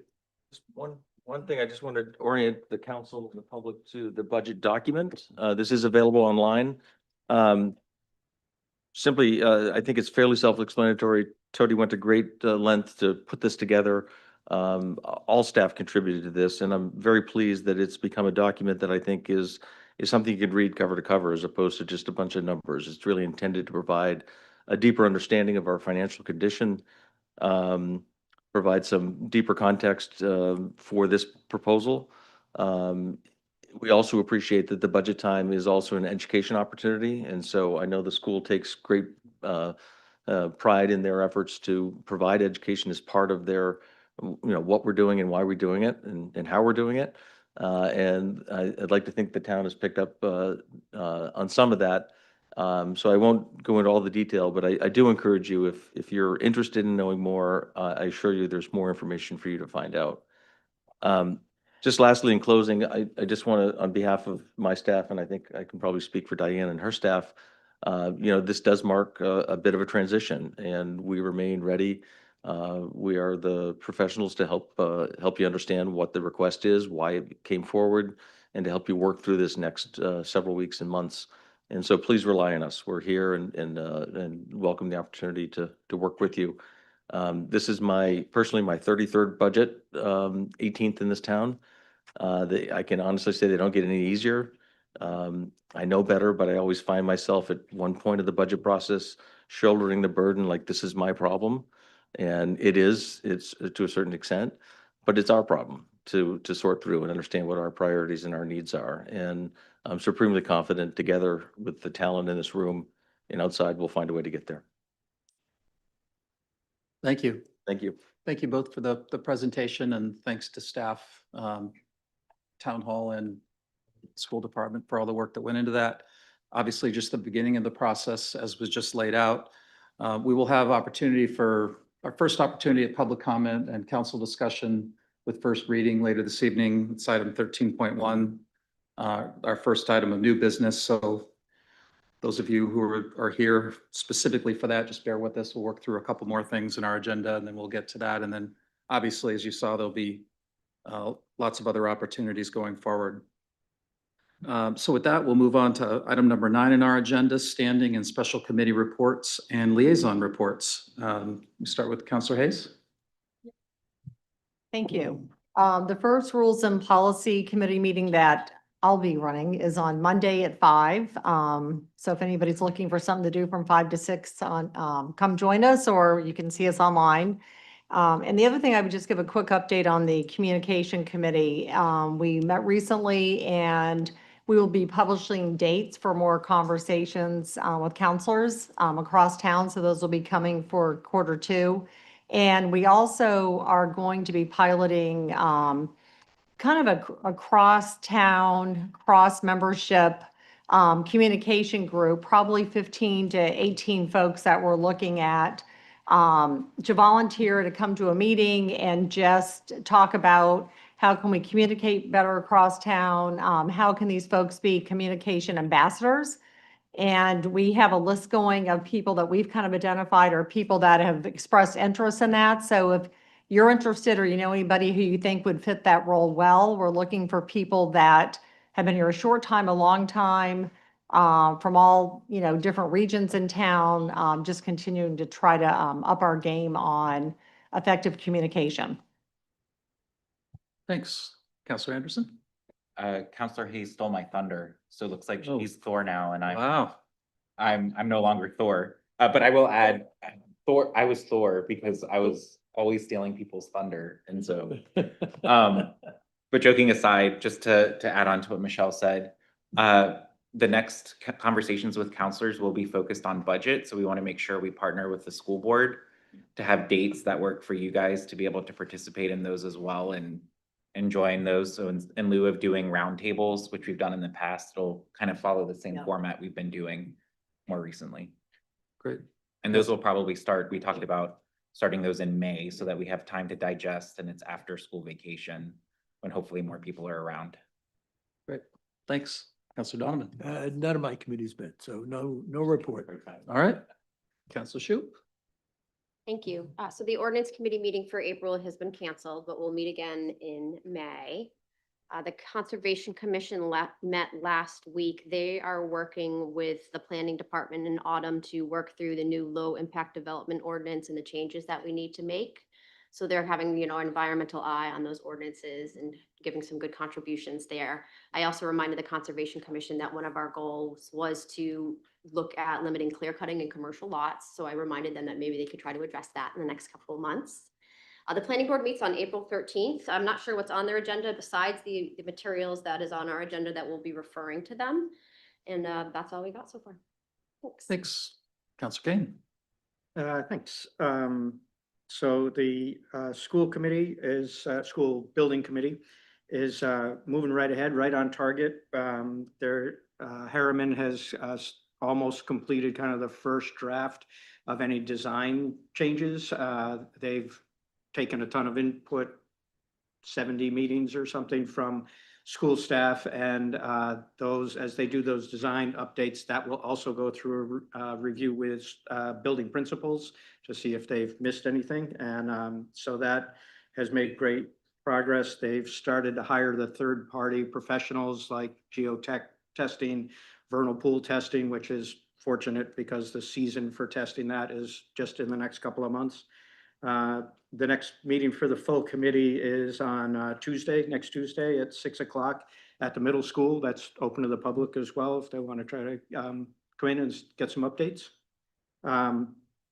For finance committee, you might have heard there's a budget process going on. And so that will certainly be the focus of that meeting. The next meeting for us is on Thursday, the 9th. And then those department meetings, which is the town department heads kind of reviewing, justifying and explaining their asks within the budget. Those are happening on the 13th and 14th at 8 o'clock, 8 to 12 or 8:30 to 12. And so I'm looking forward to those. I think that'll be a great opportunity to get some more detail. And past that, community services and Chamber of Commerce, I have nothing on for right now. Thanks. Councilor Doherty? Yeah, haven't met, no committees met this month, so next time. All right, Thank you. great. As mentioned, I missed the March 18th meeting, so I did not have an opportunity to report out on the last long-range planning committee meeting, which was on March 13th. There was a continued discussion around zoning district consolidation with a focus on rural and suburban residential districts. When the committee meets again a week from Friday on the 10th, they'll wrap up that discussion and move on to suburban zones. So more to come on that. Moving on, item number 10, resolutions and proclamations. We have none at this time. That takes us to 11.1, a public hearing. Order number 26-026, a 7 p.m. public hearing and second reading on the proposed amendments to Chapter 601, the Town of Scarborough Traffic Ordinance. And I will hand it to our town engineer. I don't have a presentation provided tonight. I know we went through it on first reading, but I'm here to answer any questions. I can kind of bullet out the main highlights just to remind everyone.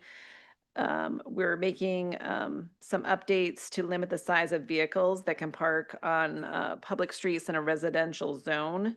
That came up around site distance, around driveways in some of our denser residential neighborhoods.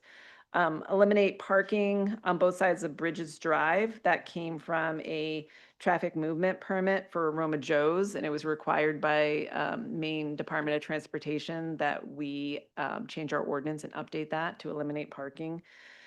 Allowing overnight on-street parking on certain public accepted streets in the Downs development, and those are listed in that packet where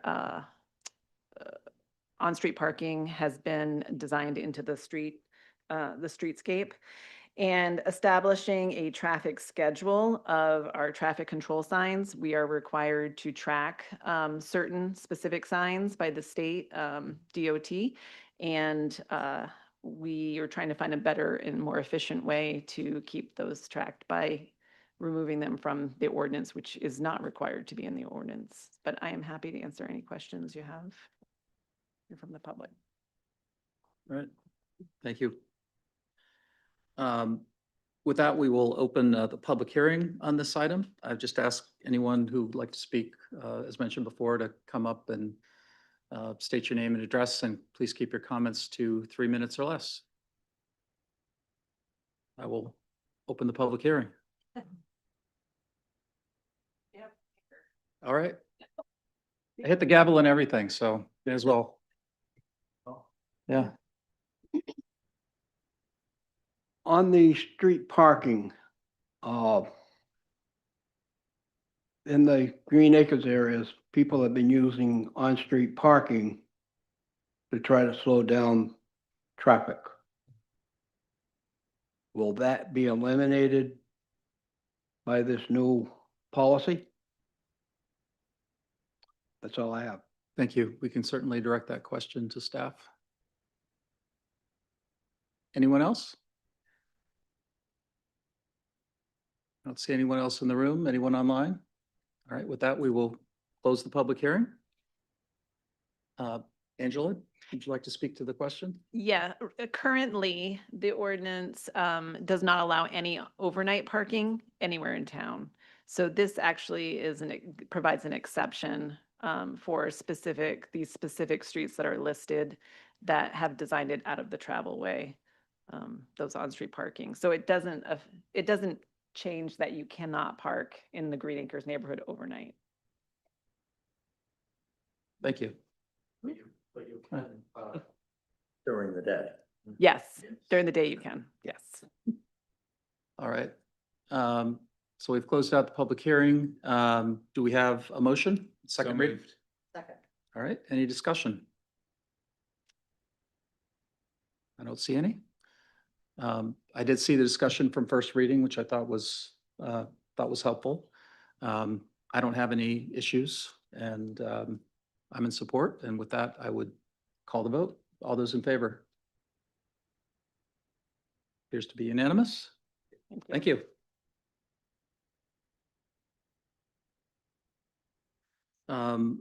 Item 12, old business, none at this time, which takes us to new business, 13.1, back to the budgets. Order number 26-029, first reading and schedule a public hearing on the proposed fiscal year 2027 municipal and school budgets. Tom, is there anything you'd like to add? Just, this is the document that actually, upon final adoption, provides the budget authority, if you will, for the town and the school to operate for the next fiscal year. Obviously, it does not contain the line item detail that's contained in the budget document, which is still relevant and still part of your approval. But this is the document that approves, as you'll see, all kind of the larger numbers, if you will. I would mention that we've changed practice slightly. Historically, we always did presentation and first reading the same evening. Past council, maybe 5 or 7 years ago, preferred separating those. And frankly, we had intended to provide the presentation last week, but due to some challenges with schedules, we're here before you. So I have full intentions in the future to go back to that practice of kind of separating the two.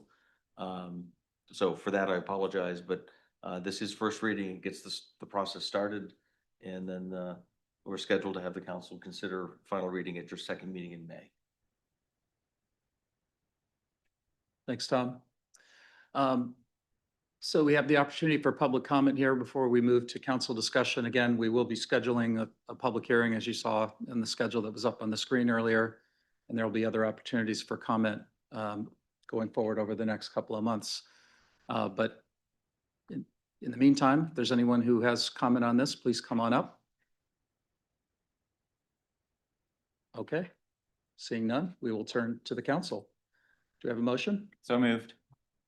Second. Thank you. Council discussion. Who'd like to kick us off? Larry? I appreciate the presentation tonight, and I do understand the background and amount of work that went into that and the whole budget book in general. I do want to say I'm somewhat disappointed in that the council set a goal that I think we've all said if we to get to a 0% increase would be really, really difficult. And my own take on it, it was a goal to put as much effort into spending restraint as possible, and more effort maybe than previous years towards that. So I think my hope was that the presentation and the budget that we received from town and school would get us closer than where we are to that goal. And so I'm looking forward to a really collaborative effort still to get there. I feel like the town and school has to some degree put it on us to get there or get closer anyways. And my first reaction with that was that, like I said, I wish that we had gotten closer right off the bat, but very much accepting that our role in this is to push and find savings past where it is currently. And so I'm going into it with a very open mind, a very collaborative effort or goal to work together on it, but that I still really want to see us get much closer. And I do understand that might come at the expense of level services or head count, or, you know, they're going to be very difficult decisions. But I'm committed to doing that and look forward to the process. Great. Thanks, Larry. Sorry, I do have one. I don't, from the start, I did not want to say we need to take, you know, to the town to say, we want to take X number of dollars out, you guys figure out how to get there. because I don't think that's necessarily fair either. But I do really want to see their insight, and that's why I'm looking forward to these workshops where when we're saying we think we could eliminate this item, that I'm looking for staff to be able to tell us what are the negative impacts of eliminating that item that I might not understand. And so that's where I'm looking for the process to work. I do think we need to get in a range of a 2 to 2.5% increase. I don't want to commit anybody else to that, and I don't want to necessarily give up on zero, but I'm kind of taking reality right now. And from what I can tell, that equals millions of dollars to get there. But I think that's the hard work that needs to get done. Great. Thank you. Anyone else?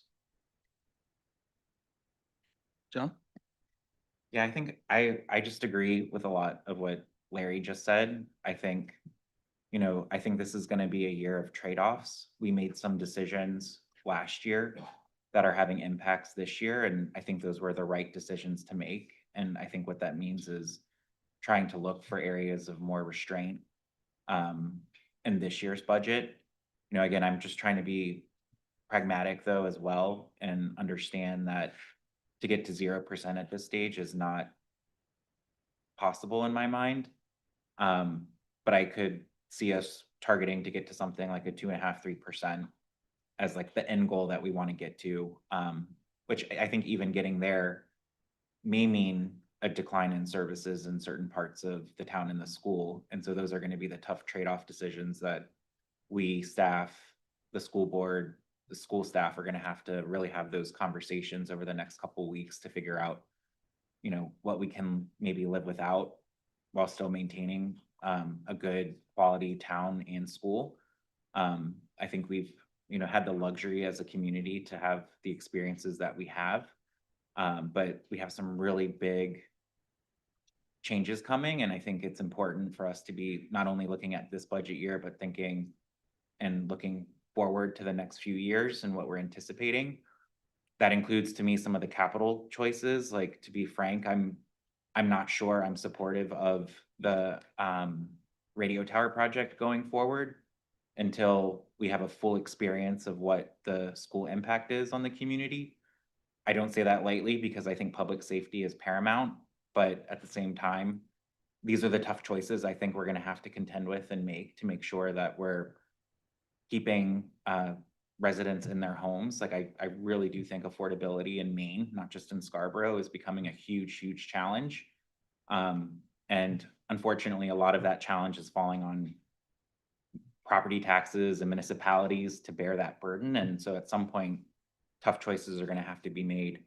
I do want to commend, though, both Tom and Diane, because again, when I look at this budget and I look at what they're asking for, this being my 6th budget, like every year, I feel like the asks in terms of scope, scale have just declined. And this year is not any different. Like, I feel like that trend has continued. So I really do think they're asking for the bare minimum of what's required to maintain those level services.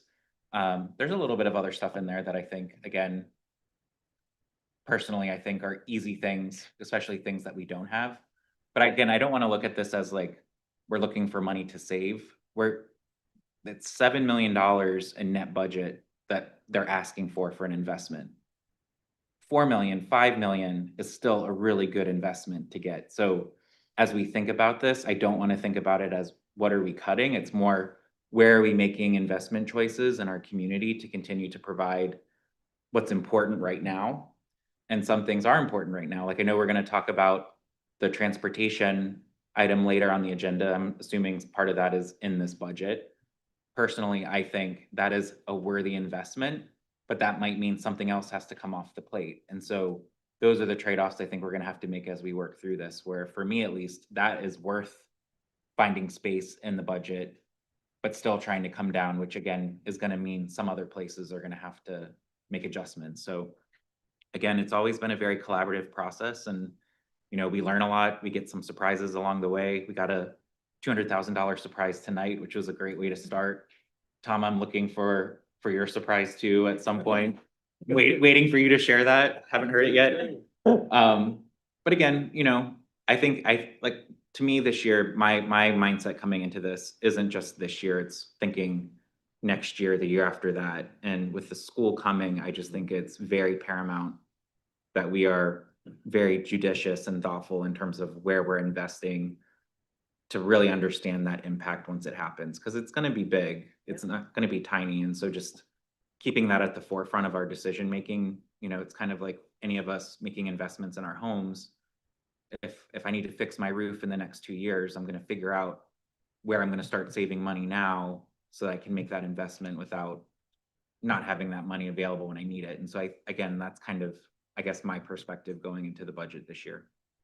So Larry, just to chime in, your target is like something that I'm comfortable with us aspiring to get to. A 2.5–3% mill rate is something that I think is reasonable.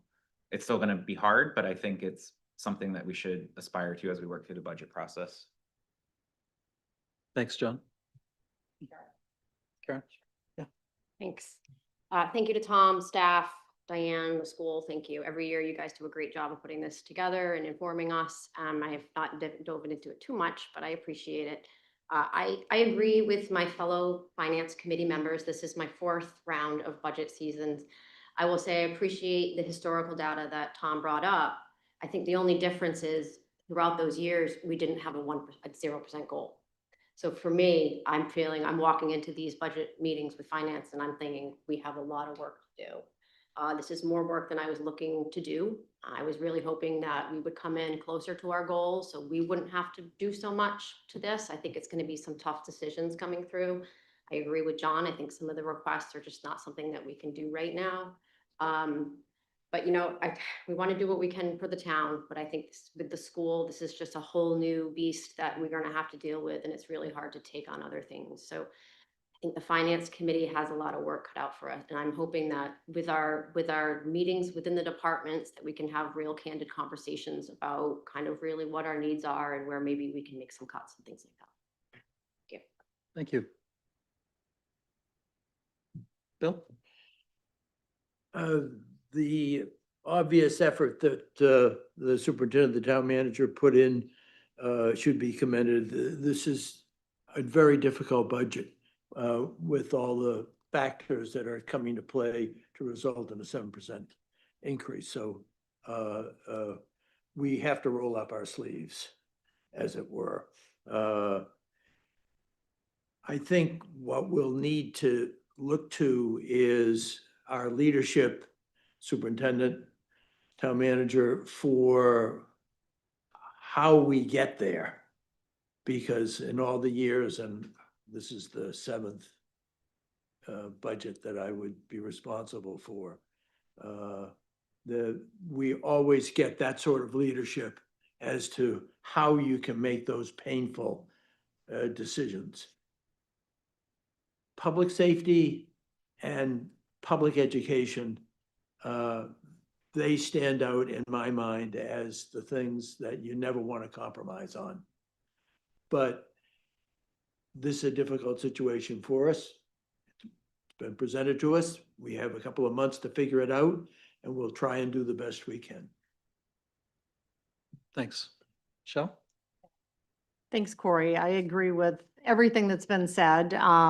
Couple of things I would add. This is my first budget season, but I worked on corporate budgets for almost 30 years. And I have to say, when the town council met to set goals and we came up with a 0% goal, I thought this might come back at like 2%. But in 30 years of doing budgets for a CEO, if he said 0, she said 0, I wouldn't have come forward with a budget like this.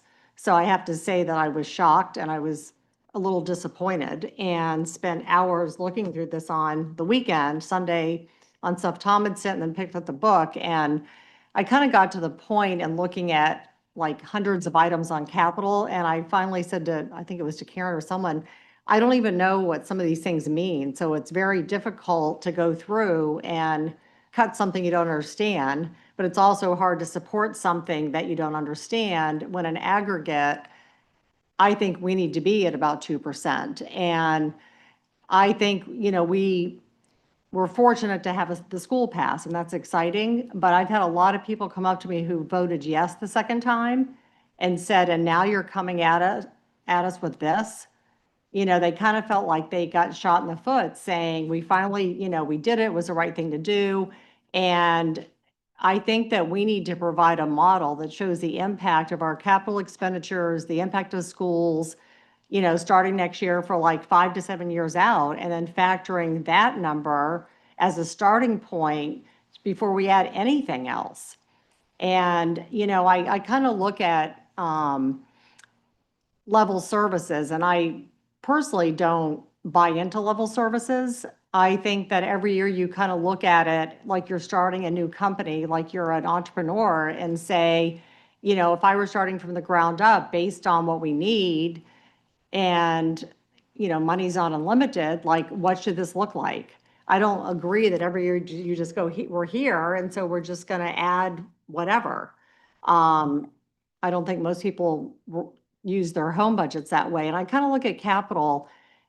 People, sometimes I think the cost of paying it is down the road, but it's like a mortgage. And so we take out a mortgage and we pay it for 30 years. And with capital, it impacts the financial statement every year. So it's not free money, and it's something that I think people need to have a better sense of, like, are we really taking a look at strategically how that plays into the big picture of what we're going to impact taxpayers with? So I think that's one thing. I also take a look at just doing trade-offs. And I think when you look at this, to get at 2%, it's not going to be easy, but I don't think budgeting is ever easy. And I think our town provides the best services of probably any town around. And it, you know, numbers come back in surveys at like 97, 98%, and that's fantastic. And we have great people. And do we need to pay for 98%? You know, would people be okay with 88%? And maybe I stand in line 2 minutes longer, and then I don't have to add headcount. So I think it's those kind of trade-offs. And when I woke up this morning, and the first thing I saw was Oracle laid off 30,000 people by email, and 30,000 people woke up to, like, you just got laid off.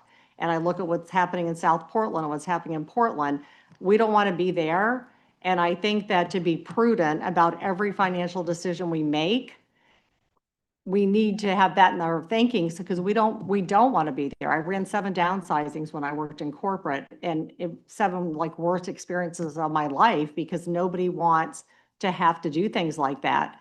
But at the end of the day, you know, my mother and father used to say money doesn't grow on trees, and it doesn't. And I really feel like everything in here, I think, is well thought out.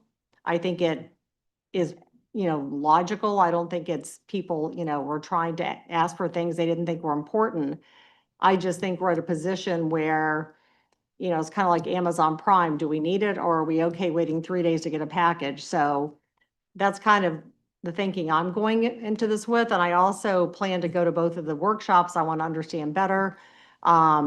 I know that, you know, special ed is certainly a driver, and we unfortunately are the recipient of many unfunded mandates from the state of Maine, and a lot of surprises from the state of Maine, which I find incredibly irresponsible and frustrating. And I know those land, especially in Diane's lap.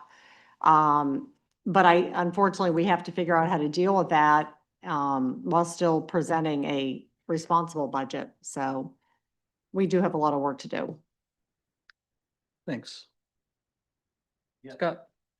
Yeah, I agree 100%, Michelle. You said that very well.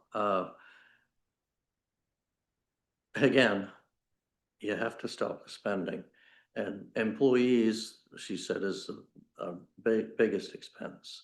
And I think we should have a freeze on hiring employees. I don't want to have to fire people. I don't want to go now and go back and say, hey, you know what? We've got too many and it's too expensive and we have to fire you.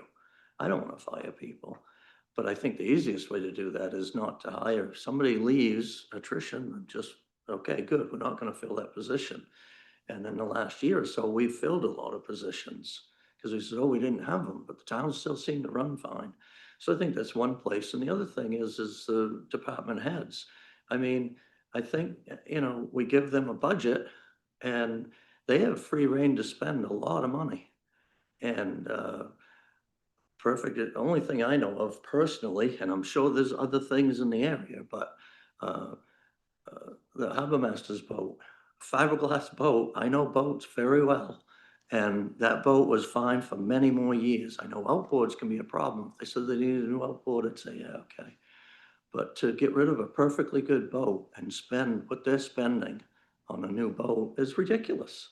And so I think that we're giving too much leeway to the departments and giving them too much money. Because they can just say, yeah, we're gonna spend, 300,000 on a boat or whatever it is. I don't know what it is, but it's close. It's an unbelievable number.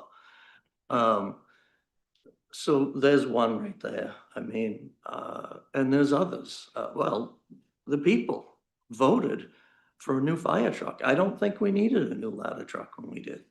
I think the one we had was fine, could have gone for quite a few more years, but they asked for it. So, and the people are like, oh, the first responders, we should do that. But maybe the people have to say no. So when these come up, these expenses come up, you've got to say no. And we're not going to do it. So there has to be cuts somewhere. And like we said, it's going to be tough to find out where it is. And you have state mandates that you have to do. So, but they talk about, state money and state aid. I pay taxes to the state, so this isn't, it's not free money.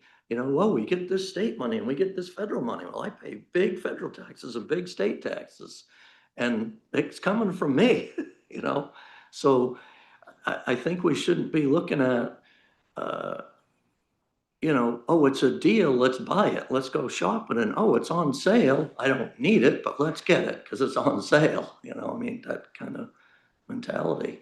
So we have to cut, and we have to stop on expenditures of the big expense of buildings.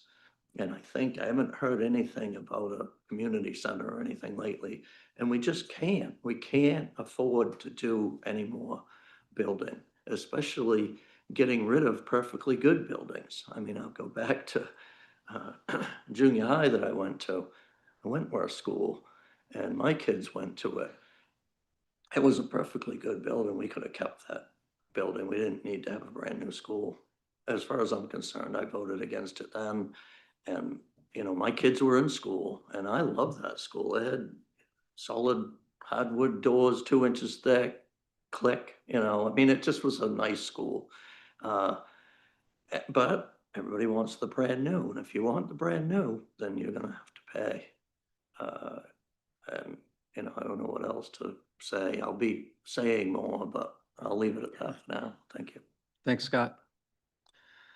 Yeah, I certainly echo a lot of the sentiments here. I think we all hoped that we'd be starting with a smaller number. I think we all knew, and certainly I felt when we agreed on that goal back in January, that it was probably somewhat aspirational, because things happen, and there are factors that are akin to just laws of physics that are just impossible to ignore, whether you like them or not.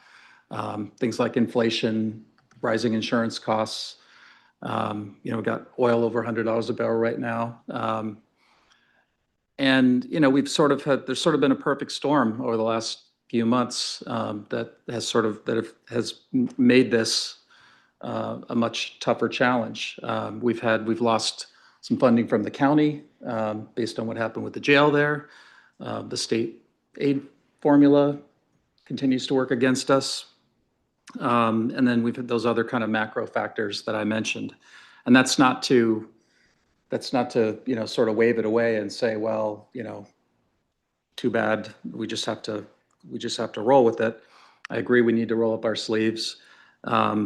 I agree with John and Michelle that I think it's important for us to think about this, not just in terms of this year, but looking ahead, knowing what we know about the school and other things that are going to be coming our way.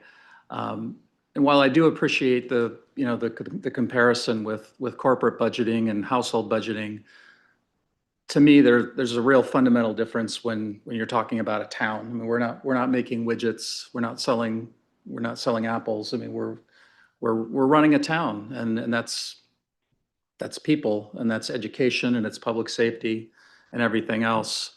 And so to me, I don't think it's necessarily, I think it's a useful metaphor to an extent, but I don't think we can say as a town, well, let's just shake up the Etch-a-Sketch and start from scratch, and justify every service and every position every year.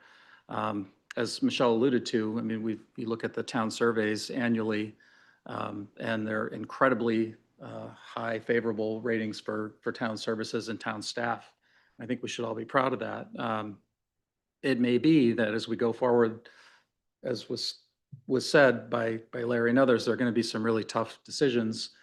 And we may get to a point on certain items where we have to sort of test what level of service will people accept in certain areas. I think that's somewhat easier on the municipal side than it is on the school side. Obviously, on the school side, whether you call them unfunded mandates, obligations, moral obligations, whatever, it's harder to move the needle there because you have to serve the students. So yes, we definitely have a lot of work to do. I think it's part of what we signed up for. It's kind of a bummer that it's a harder job than we hoped it would be, but it is what it is. I guess I'll go on record saying that I also kind of am in that neighborhood of a 2 to 3% goal at this point, and look forward to what comes next with this. John? Yeah, I just want to add, I know while we're talking about this, we're talking about it in the context of our budget goal and how it's far from our budget goal, which I think is our job and it's important. But I also think our community is likely the envy of every other town in Maine because they're experiencing much bigger increases. I think Michelle referred to South Portland, where they're still experiencing an 8% increase and cutting 70 people. So, I mean, again, I think we're being really, really hard on ourselves, which I think is the right mentality going into this with the things we have. I just want to acknowledge that, again, despite where we're starting, we are in a much better position than most communities and would be the envy of many communities. And so, again, I think that's just something I just want the public and staff to be aware of, that we appreciate all the work that you guys do that allows us to be in that position. It's a lot of the smart choices that, Diane and Tom have made that allow me to confidently say this and know that we are, like, despite our challenge ahead of us, and such a better starting point than most communities in Maine. So again, doesn't mean our work is any easier because of it, but again, like, we are really hard graders on ourselves sometimes. And I think that's a good thing because it pushes us to excellence as a community, but just want that perspective out there as well. Yep. No, thanks. I think that's a good point. Does anyone have any final comments at this stage? With that, I will call the vote for first reading and scheduling of the public hearing. All in favor? Show that to be unanimous. Thank you. At this time, I'm going to take the liberty of proposing that we adjourn for about 10 minutes so we can sort of turn things over. We've been sitting here for 2.5 hours and got a room full of people and got a few more items to get through. So thank you.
All right, we are starting back up. Thanks, everyone.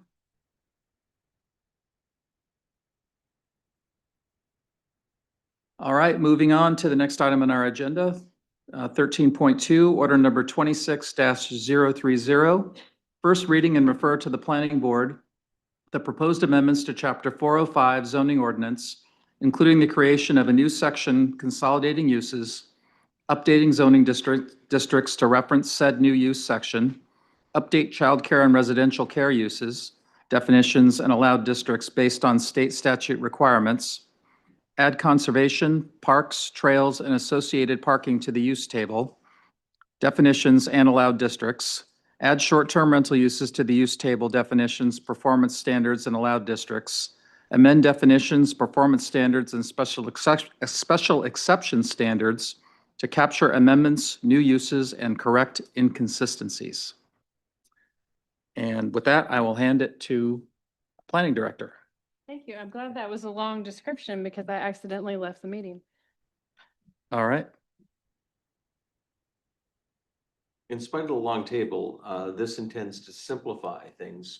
So I have no other title to use. Yeah. And Autumn did point out that it's very colorful.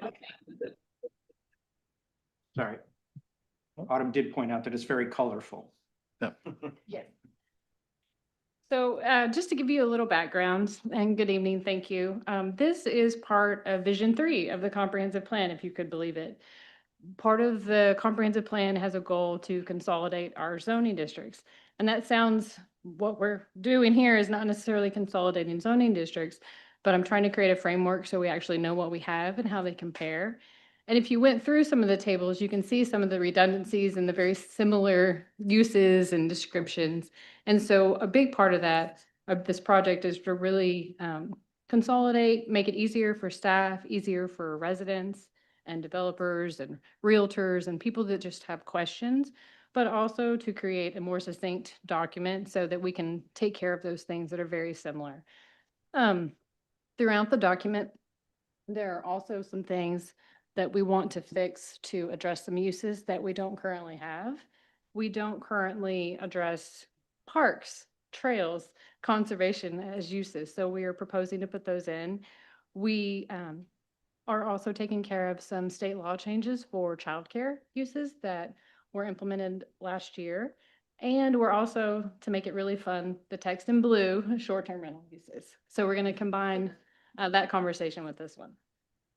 So again, just to reiterate, this portion of the project, the consolidated use tables, went to ordinance in January. And then short-term rentals came along nicely in February and March. And so I've been holding off on this bigger project so that the short-term rentals could go into it. I think it's a lot easier for us, the residents, to see how the zoning districts accept the use in this table format. Otherwise, you would just be sort of flipping through multiple sections to try to compare. So I'm going to go through it as I went through it in the memo, just really quickly. LD 1428 had some childcare changes. And so we have to allow childcare in every district in the way that residential uses are. We also have to change our requirements for outdoor play. So in the table, the current use, if it's a family daycare home, the new use is now a family childcare provider or an adult daycare program. So you'll see that some of the uses, the terms have changed. Again, parks, trails, and conservation. These are new uses. We've created definitions. We've added, so for ancillary parking to be permitted for these uses through the site plan process. And we also have conservation use defined. These will all be reflected in your definitions and throughout the zoning districts, and they're proposed to be allowed in every district. This is where we get into a lot of changes, the definitions. It looks really long, but a lot of it is just some cleanup. So again, all those childcare definitions, just fixing those, lining those up with state definitions. I'm deleting building inspector and town planner and putting in code enforcement officer and director of planning and codes. So I'll just continue to update that as we come through. Coffee house, adding some condition language, adding definitions, deleting some things like concept plan that doesn't show up anywhere else in the ordinance. Deleting, excuse me, emergency operations, dwelling semi-detached. Again, these are terms that are not used in the ordinance. And then adding some definitions for instructional and educational service, library, deleting local retail store, it's not used. So the list goes on. Also adding definitions for short-term rentals. So we talked about these with the registration process. So we have a definition for short-term rental, non-owner occupied, owner occupied, and then also a seasonal definition. So the section flexible standards, we're deleting that entirely. It has to do with some residential density standards that are not followed, and they no longer apply the way that we use our commercial design standards in the site plan ordinance. So this section is not applicable. Performance standards, we're doing some of the same things, just replacing some terms. We're changing again, boarding care facilities for elderly to residential care facilities, doing some child care fixes. We are changing accessory unit to accessory dwelling unit, so just to line up with state definitions. And then new section for short-term rental uses. And I'll get into the short-term rental uses specifically in just a moment. The use tables, the colorful use tables, these are all the things that we have proposed. And so in the use tables, if you see red text, it's either a new or a deleted, it's something that exists. And then the blue text is we've consolidated a use and we've moved it down, and it can be found elsewhere or it can be inferred. For example, our definition for retail sales and service includes car washes and automobile repair.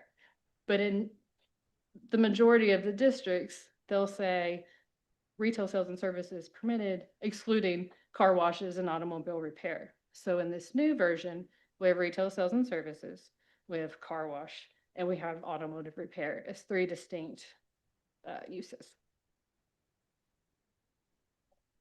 So again, there's quite a few, and I'm happy, I don't want to go through all of this. So if you have any specific questions, I'm happy to open up the spreadsheet and talk about those.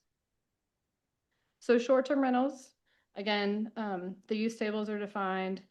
The owner occupied are permitted in all districts. It's a special exception as drafted for residential districts. So that's our RF, R2, R3, R4. And then non-owner occupied short-term rentals are permitted in all districts in the coastal overlay area and in mixed use and commercial districts throughout town, but they are not permitted in those residential districts. And the performance standards for short-term rentals basically say that you have to register. So that's that other chapter that we talked about at our last meeting, chapter 1020. You cannot have any more than one short-term rental per single family lot. There cannot be any exterior signage, and then the traffic can't increase the volume of traffic. So it's to create a traffic hazard. So these are the existing performance standards that we have right now. As I mentioned, the special exception is the way it's drafted for those owner occupied in those residential districts. And this is the special exception process. It goes through the Board of Appeals in the same manner that a home occupation would. Then the next part, after you get through the use table, is the consolidation table. And there are 60. And I think if you look at some of those, they're fun. This was the hardest part, I think, really capturing all of the conditions and trying to figure out what they all apply to. I think that in the future, this will be a section we can really work on consolidating. So this is something I'm working with long range planning on. Each month we're going through different sections and sort of marrying an ideal zoning district, if you will, with what we have, and then finding options to consolidate that. So then we have the other 16 sections that we're changing on the zoning districts. And it's pretty simple stuff. We're basically deleting the permitted uses in each of those and referring them back to this table, this section for uses. We're updating all the section references and just doing some cleanup. Some of them refer to signed sections, some of them don't. Deleting references to things that no longer are applicable. So the tentative timeline, this is an interesting project because there's 3 different pieces for short-term rentals, and this is this bigger project that was already happening. So Chapter 1020, the short-term rental registration ordinance, went to first reading on March 18th. It does not have to go to planning board, so it's kind of hanging out there right now, if you will. And then this Chapter 405 zoning ordinance amendment package, and then the next item on your agenda, the agenda, the official zoning map change, they are both first reading. They will go to planning board. So there'll be a planning board public hearing on April 13th. And then the plan is for everything to come back together on May 6th. And then depending on that public hearing and this council's discretion, second reading on May 20th. And with that, I am open for questions. Thanks, Autumn. Is there any public comment? Sure. Come on up, give your name and address, and please keep it to 3 minutes.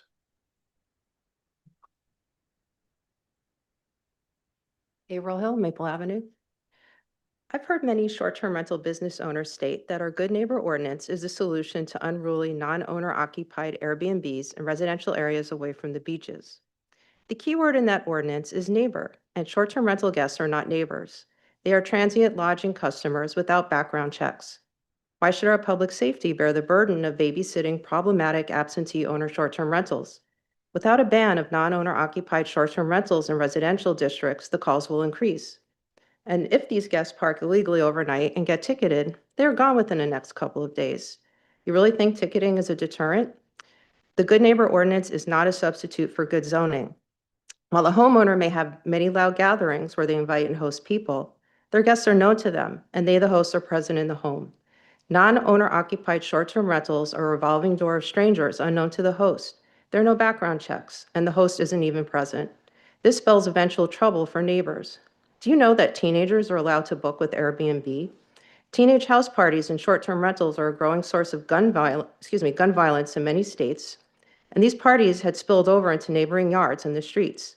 Locally, just this week, there was a drug bust at an Airbnb right here in Portland, Maine. Houses are investments, even for those of us who live in them and make them home.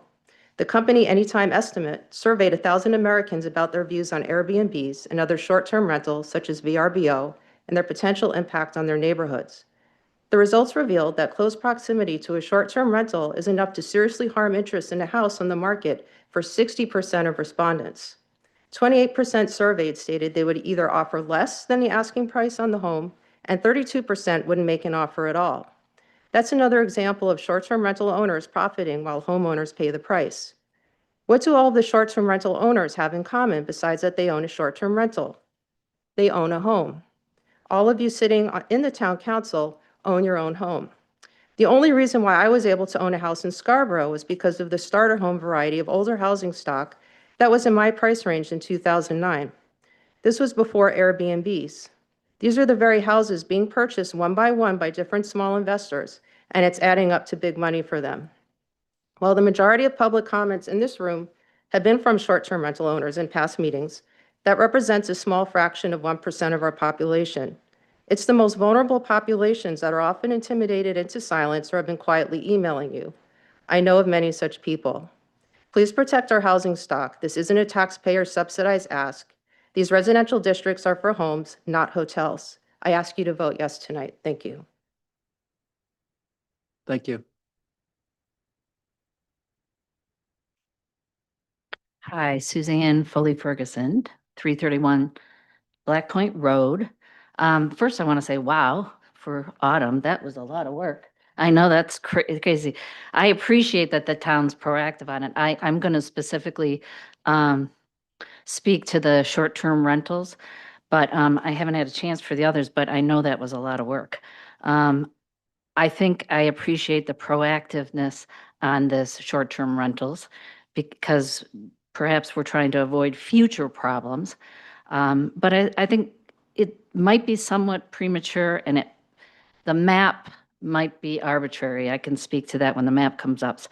But I do know that the purchase of single-family homes by private equity and hedge fund corporations have caused property values in South Portland to skyrocket so that individuals can't even afford them. So it has affected affordability. Same with Portland, and I know people who have that. I worked while a member of, when I was on the Scarborough Housing Association, though, to update all of the zones to allow ADUs.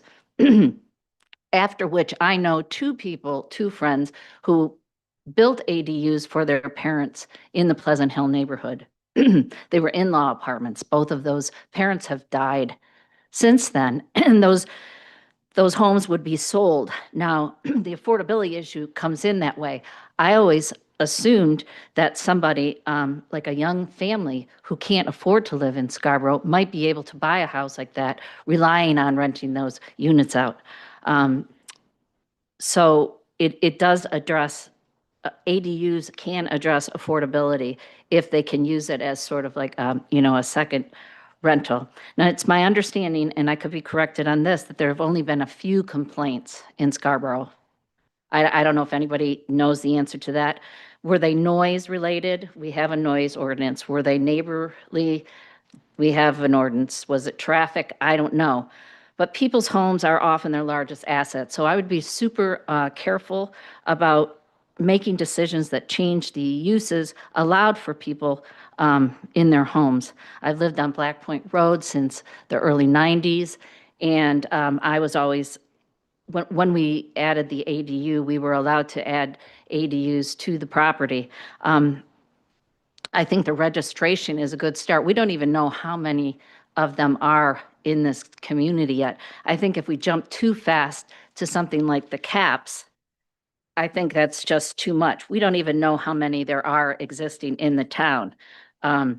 So I think everybody's really quite fine with the registration process. And actually, again, compliments on being proactive. I think we need to keep track of the complaints. And I see I only have 4 more seconds, but I can comment on the, I can say more about what I was going to finish with, about the maps at on the next item.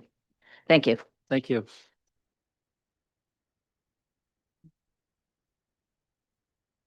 Hello, Steve Zamorowski, 19 Teresa Massey Lane. Thank you very much. Thank you, Autumn. It's the rights of everybody in the community that we really are talking about. So it's the tourism economy, it's the landowners, it's the abutters, the residents. So we have to be careful about that. I understand that. But a home should be a home in a residential community, I believe. And there is documented cases. It does create problems. It does drop values for people that are trying to sell a house next to a short-term rental. And there's a lot of other issues, I believe. We talked last time about the IRS definition. I looked into that. They define a casual renter as anything under 15 days. We talked about anybody should have the right to rent out their house while they go on vacation. It seems to me that the IRS has addressed that, and anybody should be able to rent their house out for a couple of weeks with no big deal, no registration, I believe. And that kind of fault covers that, kind of let the landowner make some money. But I support completely the proposal as it stands. I also support limiting the number of short-term rentals in the non-beach zones. So thank you very much. Thank you.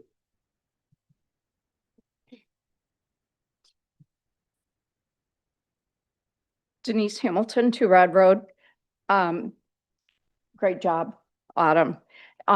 One thing on the table, because of how retail services gets separated out, the uses, it shows car wash in light industrial. I would ask that that be removed. We do not have public water on west of the turnpike, and car wash is definitely, I mean, that's one of the reasons they had FedEx pulled it out of their proposal, because there's no public water. So as it currently stands under the town zoning, if a use is not explicitly permitted, then it's prohibited. That principle has been consistently applied across land use in this town, and it applies to short-term rentals as well. However, STRs have effectively been operating under an administrative or back office policy, which is not a formally adopted land use ordinance. That lack of clarity is exactly why we're here tonight and why it's important to get it right. I've heard comments about property owners being able to do what they want with their property. While I understand that sentiment, if we allowed that without structure, we would have no control and no enforcement. Every property owner operates under rules. For example, I'd like to have a horse on my property, but I can't because I only have an acre and the ordinance requires 2. I may not like that rule, but I follow it. The same applies to businesses, and STRs are a business. All businesses have regulations, and it's our responsibility to follow them. I've heard claims that STRs are used for traveling nurses or families and those with children receiving medical care. But the average traveling nurse contract is around 13 weeks, which does not qualify as a short-term rental. Many families with children seeking medical care cannot afford STRs or hotels and instead rely on places like the Ronald McDonald House. I've also heard that we have the Good Neighbor Ordinance to address nuisances, but in practice, it does not work effectively. In my own experience and that of my neighbors over the years, public safety has been called dozens of times for a nuisance property in our neighborhood. The police respond, ask them to stop, quiets down temporarily, only to start up again. If that is the reality with permanent residents, it's reasonable to expect it could be even more challenging with transient guests. I do support allowing STRs, but with reasonable limits. I support a cap non-owner occupied STRs outside a specified distance of the coastal beach zone, and this can always be revisited in the future, but it would be easier to increase than scale back. For owner occupied, I believe there should be a special exception so abutters are notified. When operated in an owner occupied home, an STR is very similar to a home occupation. My husband and I went through the special exception process with the zoning board for our sign business, and that doesn't involve transient guests coming and going when we're not there, which is a higher risk. This ordinance is about consistency, fairness, protecting neighborhoods while still allowing reasonable use. I encourage the council to adopt clear standards that allow with existing zoning principles and ensure STRs are regulated like any other business in this town. Thank you. Thank you. Anyone else in the room? See, we have at least one person online. Danielle, you can speak. Thank you, Danielle Delaquila and Tim Myers. We're at 104 Fog Road, and we've been part of this meeting for a little over a year now. We live on Fog Road, and there are some weeks in the summer where we rent our home out on Airbnb. We've been doing it for the past, this will be our fifth year doing it. It's been going well. We haven't had any issues. The women behind us like to, they've complained, but not because of our Airbnb people. We had a fire in our backyard 3 years ago, and we have been working with Brian Longstaff, who I understand is no longer there, to rebuild our building out back. And our plan for 2.5 years now has been to rebuild additional living space. So it's not going to be an ADU, because we want to be able to either rent our house out or rent out the building out back. And we would be staying in one of those places while we are renting it out. So we come under the umbrella of owner occupied and have previous rental history of our home.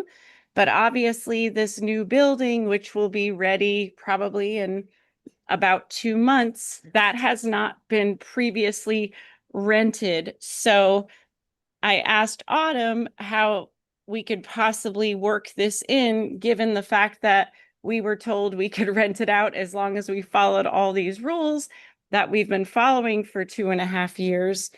And she mentioned that under one section, I think it's under FF performance standards, short-term rental, owner occupied and non-owner occupied. It's in section, well, I don't know. It's It says, no more than one short-term rental shall be permitted per single-family residential lot, excluding short-term rentals in the coastal beach zone. But then she suggested possibly an amendment that I'm asking you all to consider.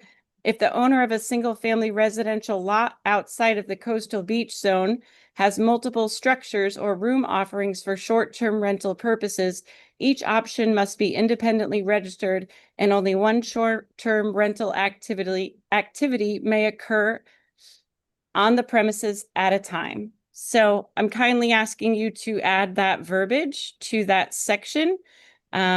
Because otherwise, if we had known what we know now, we would have probably done something very differently with the insurance money we received. So this is since this has come up for the past couple of years and keeps getting shot down and passed to another committee, I'm kindly asking that you consider what people have been, planning for 2.5 years. I appreciate it. Thank you. Thank you. Anyone else? All right, seeing no more public comment, we can turn to the council. Do we have a motion to get us started? So moved. Second. All right. Karen? Yeah, so I actually have some questions for Autumn.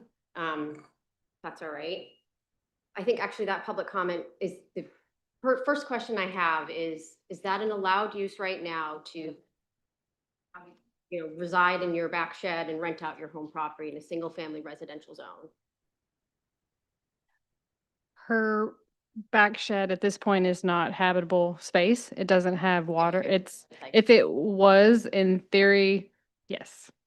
So it's You- almost duplex. So you take a single family residential zone. It's not the way that it has been contemplated to be permitted is as additional living space. It's the same as you could, in theory, short-term rental, just an extra room and a bathroom. It wouldn't have to have a kitchen or anything, so it wouldn't be a full unit. An accessory dwelling unit is defined as a full unit. So that's what she's speaking to. This particular instance, they've been working towards creating that as habitable space. As the draft is written, she and her husband could stay in it while she rents her home, but the draft only says one. So that's what she's asking for that amendment. Right. So I gave her that and I said that would have to be a decision council would have to make it second. Okay, so under this, people could, any of us could build a shed in our backyard and then rent out our main home, and then we would have 2 families occupying that one single family residential zone at one time? If you can live in your shed right now if you want to. Right. It's just, But it's not, there's no CO and there's no certificate of occupancy for that as a home, but you as the homeowner, if it's a hard one. If you register as a short-term rental and you register your home and you stipulate where it's gonna be, it's quite possible that you make that choice to stay in a tent in your backyard while those people are renting. That'll be allowed. And Okay. yes. Okay. So Autumn, would that be considered owner occupied because you're on the property? It's owner occupied if it's your home, so it would Even be if you're in a shed? Well, that would be hosted. Right. I don't think they were going to have, in the 3.5 years that I've been talking to people about this, that Mhm. hasn't come up as a thing. But I mean, you could add things if that is a problem. You could add more performance standards. You could add more things. You can add more stipulations to make things harder. That if you're going to rent it, you have to leave. But if you have a room that you're renting, you can stay. So it gets a little tricky. And I'm not staffed, and I don't think based on the budget discussion, I'm going to be staffed to regulate to that degree. Right, yeah, I think generally it just seems like a substantial change to a single family residential neighborhood where you have one home per lot, but now you suddenly might have 2 living areas per lot. I so- didn't say that. Yeah. I gave her a method to ask for Yeah. her request. I was wondering if you could give a couple examples of ZBA special exemption processes, just so I think everyone could understand kind of what right now a resident has to go through if they want to do something other than simply just reside in their home. Sure, we have one coming up. It's for home occupation. They have to go through it. We will notify the abutters, 500 feet. We'll put a notice in the newspaper, and then they will have to prove up the stipulations that were on that slide. This particular instance that I'm thinking of, there's no public visiting. Honestly, there are some things we could probably do with our home occupation ordinance for those special exceptions.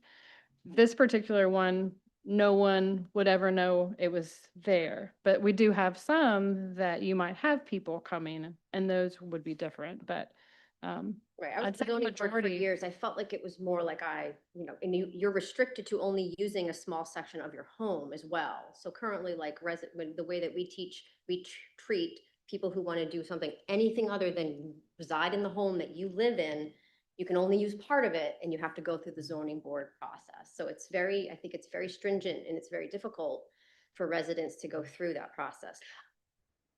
Can I just add something Yeah. to that? I think there's probably, that process is probably not widely known for some folks. It's like one of those questions you don't know if you don't ask, because who would think you needed to do that? And I live in a community that has a little bit of a different process, and it was for something where you don't have anyone coming to the home, or like you said, you could do it as staff. We have a staff application that you can do a home office. And I can tell you that everybody in town that has a home office does not come and ask the Right, code office, absolutely. right? But technically they're supposed to.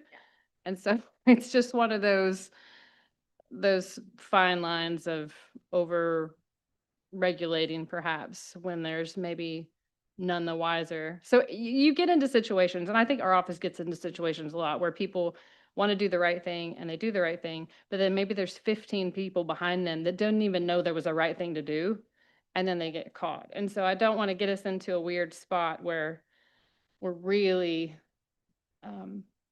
struggling with how to enforce things, I guess. Where in the ordinance, we did not include caps, is that correct? Correct. Okay, so that would be something that I would want to be adding. And then lastly, I know you had sent emails and we've had conversations about the state retail certificate. Is that part of the registration process? Is that not tonight? That would be part of the registration, and I will tell you, I just received an email today, and I sent out some information to you all, but I received a confirmation from a senior tax examiner at the state that they would in fact need to pull a main sales and use tax accounts, so we could certainly put that as part of our registration process. Yep. Yep. Those were the questions I have. I have lots of comments. I don't know if you want me to just dive into those. You have the floor. Sure. So I think part of this is really loud. I feel like part of the discussion we've had tonight and what we've established is the state of Maine and under tax code defines short-term rentals as a business. And so that part of that conversation was almost somewhat educational for all of us, because currently in our town, we already have ordinances that address residents if they want to do business in a residential zone. I am advocating that we treat short-term rentals the same way that we treat any other type of business that we use in the town of Scarborough. And if you want to operate it in your residential home, you have to be treated the same way. I think about the fact that, if I want to bake cookies, I have to go through this whole zoning board process. But yet if someone wants to completely vacate their whole home for a week, they don't need to even notify their neighbors or anything like that. I think that's a really troublesome road to go down. I am advocating strongly. I think I know more than anyone. I was on the zoning board for 8 years. I really think it is a checks and balances that is put in place to preserve our neighborhoods and to protect neighbors. I mean, you are 100% right. I do not believe that the good neighbor ordinance really has any teeth in it. You can call, but it's not going to solve the problem, especially with short-term rentals. The people causing the problem are gone, and the next week it might be a new group of people causing that problem. So I really want to strongly advocate that. I think we need to treat everyone the same exact way in this town. And I really just want that to be clear, that short-term rentals are a business, that people want to operate in a residential zone. We already have ordinances that address that. I do believe that we should put a cap in. I think we got some information from GP Cog that was forwarded to us today. Ironically, throughout the memo, they refer to it as STR violations throughout our town, which was an interesting verbiage.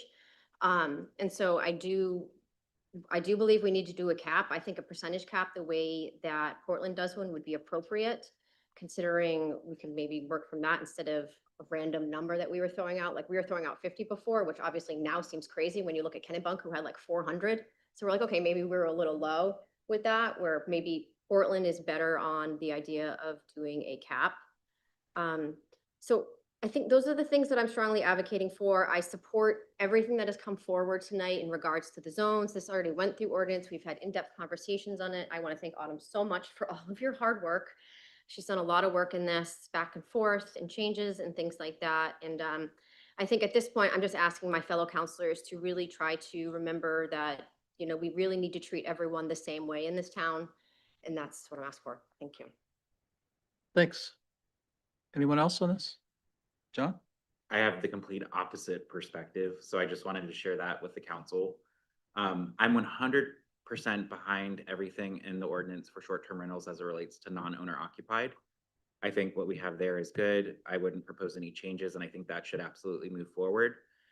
I do feel like when we hear from the public, both those for and against this, we're kind of hearing the extreme positions, either, you know, hearing about the worst that could happen or hearing situations that are kind of a little bit of like, you know, kind of sob stories about people wanting to be able to rent out their home, to have help nurses come in. And I think those are real, but I think the reality of what most people are doing is likely somewhere in between, which is really just people trying to live in their homes, make some extra money here and there. Like, I don't think we have these huge violations or issues. So I'm in favor of fewer restrictions. I'm not in favor of adding any more things in this, like caps or anything that will make it even more restrictive for property owners and property rights. Even when we talk about these being businesses, I think that's a subjective opinion in my book as I read the definitions from the IRS in terms of what would qualify as business income versus passive income. So again, I think that's a little bit more black and white than the reality of what people are actually doing. Some of what people could be doing in their homes today would be considered passive income based on any Googling of what a short-term rental means for the tax code. And so again, I think in some ways we're being too far, are going a stretch too far. And what I would like to see us is, you know, even just by regulating this with zoning is going a much step further than what we have today. Today, the only restriction we have as it relates to STRs is that it cannot be where an ADU is. And so to go from that to a much more restrictive extreme, to me, is going a stretch too far too quick. Again, non-owner occupied, completely support everything. And again, for this fairness perspective, which I agree, we want to be fair. I don't see how it's fair if we're saying in this specified zone where it is residential, they can have a short-term rental that's owner occupied without having to go through a special exception. But you could live the next street over and all of a sudden you have to have a special exception. How is that fair? And so again, I think if fairness is really the goal, then let's be fair for real and not pick and choose where we want to be fair, especially as it relates to owner occupied. So again, if I am planning to propose amendments at second read, I want to go through the process. I want to hear from more people. I'm going to support this going forward tonight as is. But the amendments I do plan to bring forward plan to make it less restrictive than what we have for owner occupied. Thank you. Anyone else? Larry? Sorry, Autumn, to make you stand up, sit down, stand up, sit down. I forgot to get the woman's name that spoke tonight, but she wrote to all of us in advance and I printed out and brought it with me because I think what she's asking for as an amendment there makes sense, and I would propose a motion to adopt that. Karen, I think to your point, this is almost a better situation where it could be somebody that is renting out their house, but they would still be on the property. So that's almost better or closer to the controls I think that everybody wants, is that it's more beneficial to have the owners present than not. So that's what I took towards that. Can I ask you a question? Sure. Does it require the owner to be present, as in they have to be present, not they can choose to be present? No, I think they could choose to be Okay. not present, Okay. but they couldn't rent both places. Right. Right? They couldn't rent their primary home and the additional home. So it doesn't require them to do it, but I think since they can't rent the other home, it's probably more likely that they would be there, but I mean, that's conjecture. I don't know.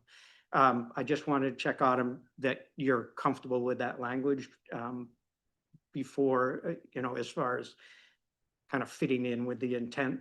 I mean, you wrote it, so I'm assuming you are, but. I wrote it so that you all could contemplate it, yes.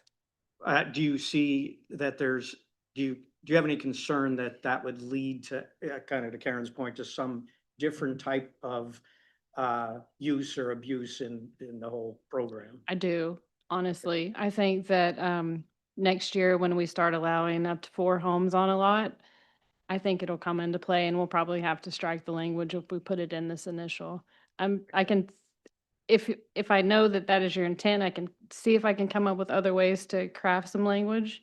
But if you can have 4 homes on a lot next year, and as it is right now, you can only short-term rent one of those. But with that language, you could register all 4 in short-term rent one at a time. It really, to me, sort of changes the nature of that structure. Okay. So I'll have to think about it. I wrote it. I like the language that I wrote for the specific request, but I don't know if I like it to be included for a townwide amendment. Okay, then I'm Perfectly. So with you, I will not make a proposal for that tonight. I'll think of that. I think there's some safety net in that if we still keep it where they can only rent one property at one structure at a time, that if they have 4, it doesn't increase the number of renters or anything that they still. And maybe we just simply limit it to no more than 2, Right, yeah. something to Okay. that effect. All right, so That's something. I'll hold off on that. And then my other question is around, and I might steal some of Scott's thunder. I thought Scott's comments at our last meeting about the 2-week casual renter has real merit, and it came up publicly in public comment tonight. Is that something that needs to be in definitions to define the kind of rules around that? Yes, we could add that definition in this zoning section for short-term rentals. It would basically say short-term rentals, casual rentals is excluded in this definition. And the casual rental definition is less than 14 days per year. Right, and that they would not and they have to wouldn't have to, register and, right. yeah, okay, great. Thanks. Thank you. Scott? Wow, this is very confusing. It tears you in all kinds of directions. Me, basically, as you know, I think that entrepreneurs and people with little businesses should be able to do small businesses. And like you say, a lot of people do. There's accountants, there's things that do. And no, neighbors don't care. They don't call town hall and say, hey, they're running a business out there. But that's why I don't think we've got there's a law against it, like a young person starting out wants to start a lawn business. They can't, technically. They do it, they should be able to. They should be able to have a lemonade stand, but technically we could go shut them down. I mean, it's kind of ridiculous. And the short-term rental, the whole idea of the state wanting to push to have 4 rental properties on a lot was to make more affordable housing. Okay, that was their concept of it. And that's what they want. And going against my own thoughts on the negative side of that is you're going to have short-term rentals on a property, and it's going to be taking up that housing of regular rentals. So that's a negative of it. I think it's great if we put it in for the 2-week, but that takes care of that for people that just want to go on vacation and want to rent it. They shouldn't have to register, they shouldn't have to do anything. We need something very basic and simple that is, again, even for everybody across the town. You know, from what I understand, you know, maybe Autumn may have to get back up again, but like the beach communities, they're still gonna have to register, and they're going to be able to Airbnb, right?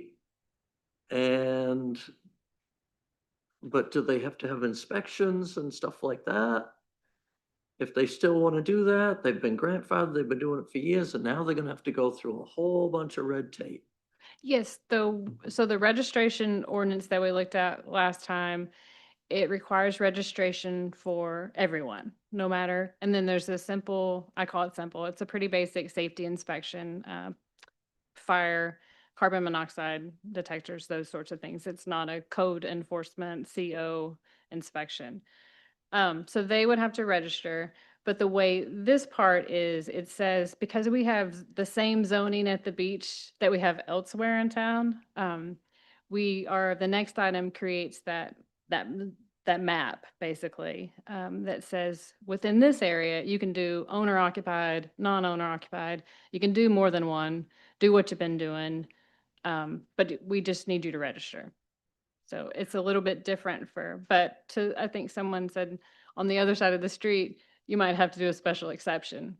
So, Right, okay, so they can do non-owner occupied. yes, That's the difference between the beach and exactly. regular, all right? Yeah, I mean, it's just trying to figure out all the angles and people trying to figure out what they have to do this. It just, you know, like, you know, again, like you say, is it a business? Is it a hotel? Is, you know, bed and breakfast, you have to have special licenses or whatever to do a bed and breakfast, but you can do an Airbnb. Yeah, I don't know. I'm torn all the way around on this, what the heck to do. Cause I want homeowners' rights, okay? But I also, you know, in a way, somewhat, maybe not as much, neighbors' rights, as much as I hate my neighbors butting their nose in my business, but as a Mainer, we don't like that. But, you know, so it's very difficult, but I think that we need something very simple and not too involved. And somehow, I think we should come up with that. I don't know how we're gonna get there. I have no idea how you can get there, but I guess we're getting closer. You know, because maybe you do have to do something about it because of the ramifications of these Airbnbs. I mean, I have rental properties and I've tried the weekly rentals and I hated it. I don't want to do it. You know, it's just a hassle to me. I don't want to be bothered with it, but still other people want to do it. I think owner occupied, and it should be, I think it should be listed as Scarborough owner occupied. In other words, if a Scarborough resident has another property, their parents' house, they got left to them or something, they're renting it out, do they want to Airbnb it? You know, so you'd make it very simple that if you're not a Maine resident or a Scarborough resident, then you have to register and you have to do all this stuff. But if you're a resident, you don't need to. I mean, we do that with the beach passes. If you're a resident, you pay this, you do, you know, you get a pass and, you know, if you're non-resident, then it's this much. So we do it differently. I don't know legally if you can, I assume you can, but that's another question. I don't think you know that anything. Maybe we gotta go to a lawyer. Some communities charge more for the non-owner occupied. Right. For the registration, they still allow it, maybe in different areas. You can really, once you put it in as a use in your zoning district, you can do with it what you will. The special exception, you can put conditions on it, performance standards, you can do those things to it. So, to summarize what I've been hearing for the past bit and where I think we are now, I think we're really close. I think we're closer than it seems. Everybody generally seems to be on board with the idea of a registration process. And we think that's across the board and it's a minimal inspection, and that's chapter 1020. And then it sounds like what I'm getting is everybody is really on board with the idea of exempting the casual renter, that 2 week, that seems great. So, and the conversation that I'm hearing we're having is still really centered around the owner occupied, if they have to have a special exception or not.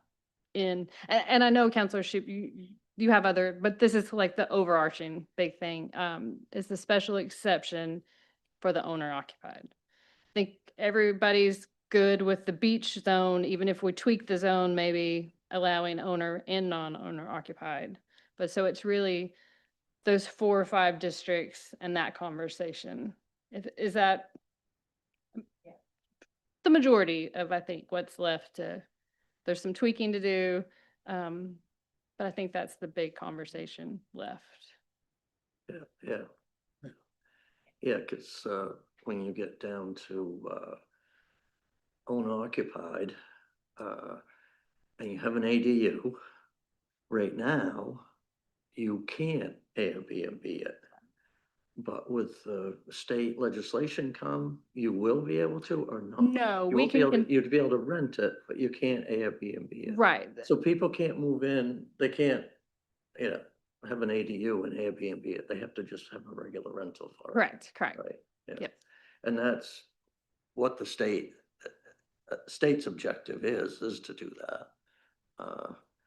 So what you're saying is this will allow you to have your home, you'd be able to Airbnb, and you'd be able to move, you'd be able to move into ADU? Well, we even have a rule though, no. So we have a rule that if you have a permitted dwelling and you did it as an accessory dwelling unit and you signed an affidavit of how you're gonna do it, we have about 200 in town that are permitted that way.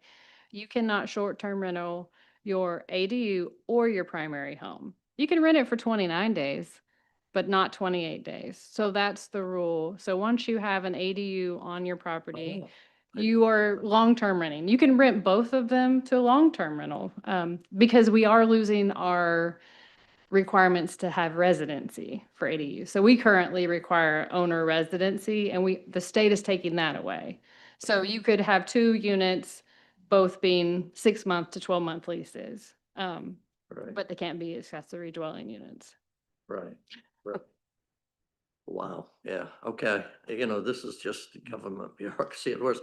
And then, when you get into all this, again, we're talking about our budget and we have to have more employees to enforce all this regulation, I mean, this is where I'm torn back and forth because we have to cut the budget. And if we're gonna do all kinds of regulations, you gotta have people to enforce it all. Are we gonna, we're gonna send them to inspect all of these buildings and stuff? I mean, I don't know. All right, you all set? Yeah, Okay. that's the end, So- that's the end of my rant. Respectfully, Sorry, for the moment. but there's just- a lot more. We have to Yeah, discuss I know. this. I mean, this is a serious decision. We do. I absolutely agree. I absolutely agree. I want to make sure we all have a chance to weigh in, and we have a couple other items as well. Anything down here? No? Okay. So as Tom said, this is all about simplifying things. And I appreciate all the presentation and all the discussion, a lot of really good questions and comments. I'm glad you're still up there. So, I have a question that's not related to short-term rentals, as related to Ms. Hamilton's question about car washes in the light industrial zone. And I don't know whether that was something that was discussed at the staff level and/or can't remember seeing it discussed at ordinance.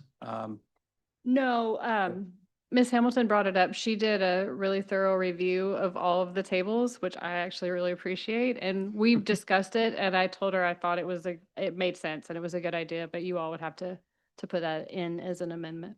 Okay. I mean, it makes sense to me, given the point that was Certainly. made about water availability or lack thereof. Second. All right. I make a So- motion. On that note, Motion is made. there was a lot of good discussion and a lot of things that were being thrown around. Does anyone want to propose an amendment at this stage, or are we? Yeah. So, I have one more question. I'll talk really fast. okay. There's been a lot of talk about trying to simplify the process. and I know Counselor Shute makes great points about every other use in residential has to go through special exemption. If we just permitted it in the residential owner occupied is that a conflict regulatorily? Like, is it, you could say it's permitted without a special exemption? Yes, you Okay. could put it in as a permitted use in your use table. Yes. Okay, thank you. Yeah, and I'll just give a really quick recap of my thoughts. And I'm, like others, some others here, I'm torn on this as well.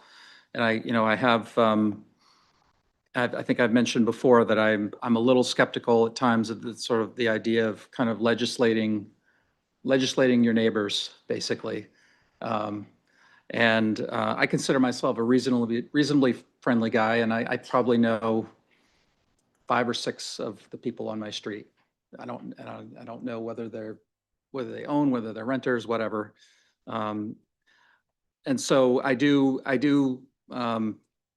guess I share some of John's impulse there in terms of not wanting to overreach, but I do take issue with the opposite sort of extreme of asserting that the town has no authority to regulate these uses.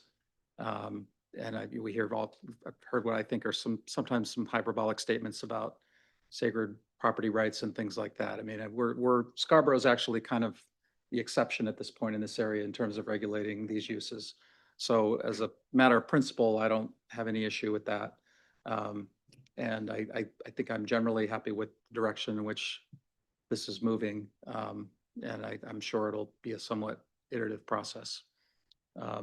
Michelle, did you have something before we wrap up? Okay, I just wanted to make sure. I'm good, thank you. Okay, all right. So with that, if there are no, okay, go ahead, Scott. Where are we? Oh. We're voting on this whole thing of what she's proposed. And I'm not sure what is going on with all that, so I don't know if I can. I mean, I guess I'd have to trust Autumn that, these things are okay, because I haven't looked at all of these things, but it's just wording and different things coming up with the zoning ordinance. Did I tell you Miss Hamilton read it all? Yeah. What's that? I said, did I tell you Miss Hamilton read it all? I will tell you, we sent it out to legal review as well, and I know it's a lot, but I haven't put in anything that proposes to change anything in any way that's not already there. Okay. Yeah. All right, Yeah. that clarifies it. Is it okay? Yeah. And there will, and it sounds like there will be some modifications between now and second reading. Okay, so that's the other thing I wanted to Yeah. bring up about her, as far as amending it, we don't do that We tonight. can, We'll wait till the next We reading. could, if someone wanted to propose an amendment, at this stage, we could certainly do that. I would like to do her amendment, get that out of the way now, second. and just do it. We're referring to Ms. Hamilton's amendment. Miss Hamilton's part. All right. Okay. We have a second. Second. Any further discussion on the amendment? No. All in favor?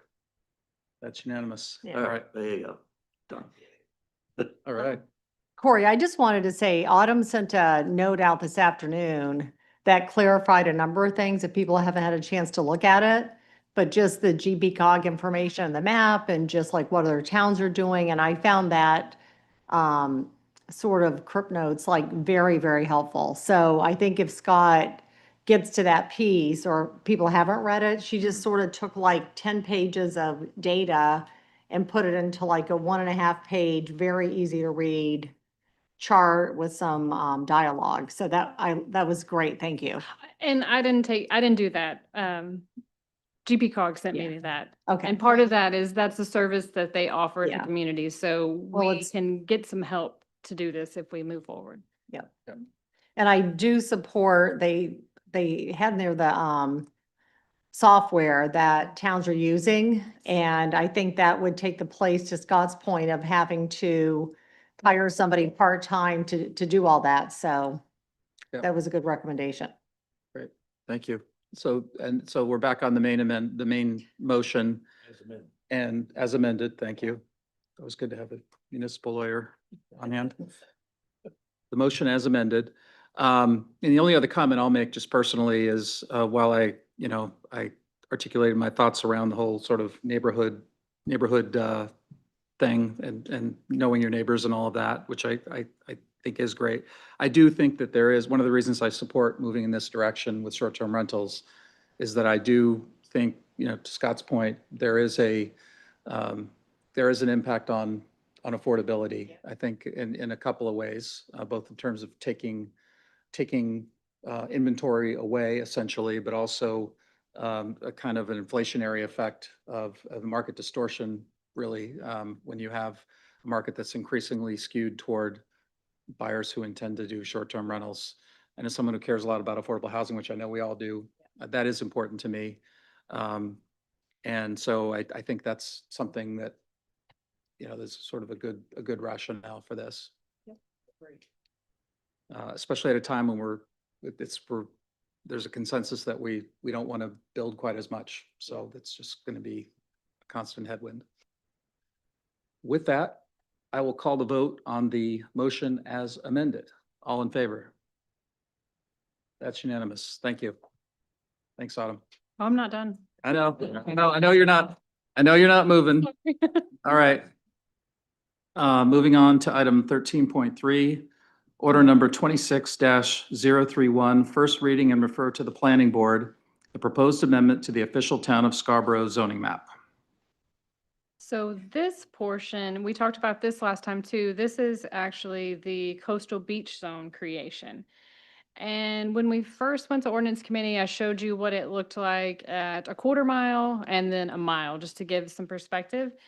And so it ended up getting revised. And what we have, oh, sorry, my picture is not showing. Let's go to this one. So what we ended up with,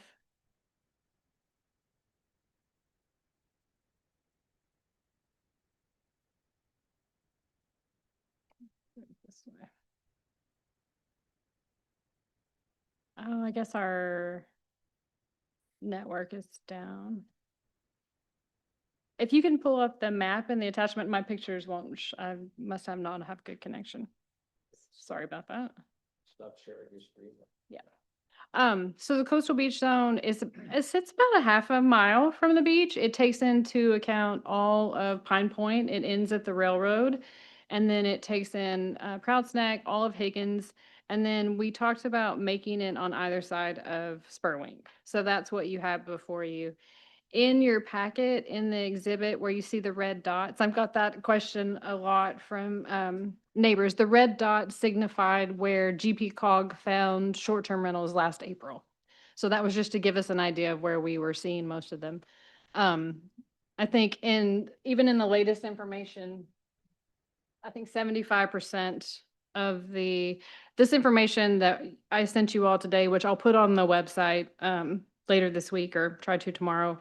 Pine Point Beach has right at 60% of the short-term rentals currently. Higgins Beach was at 25%. And then North Scarborough was 7%. Oak Hill was 9%. So we do have some outliers. So the purpose of this is really just to say, if you're in this line, in this area, no matter your zoning, you can do owner occupied or non-owner occupied by right. And so that is the way we can address both of those types of situations. All right, thank you. Do we have any public comment on this? Come on up.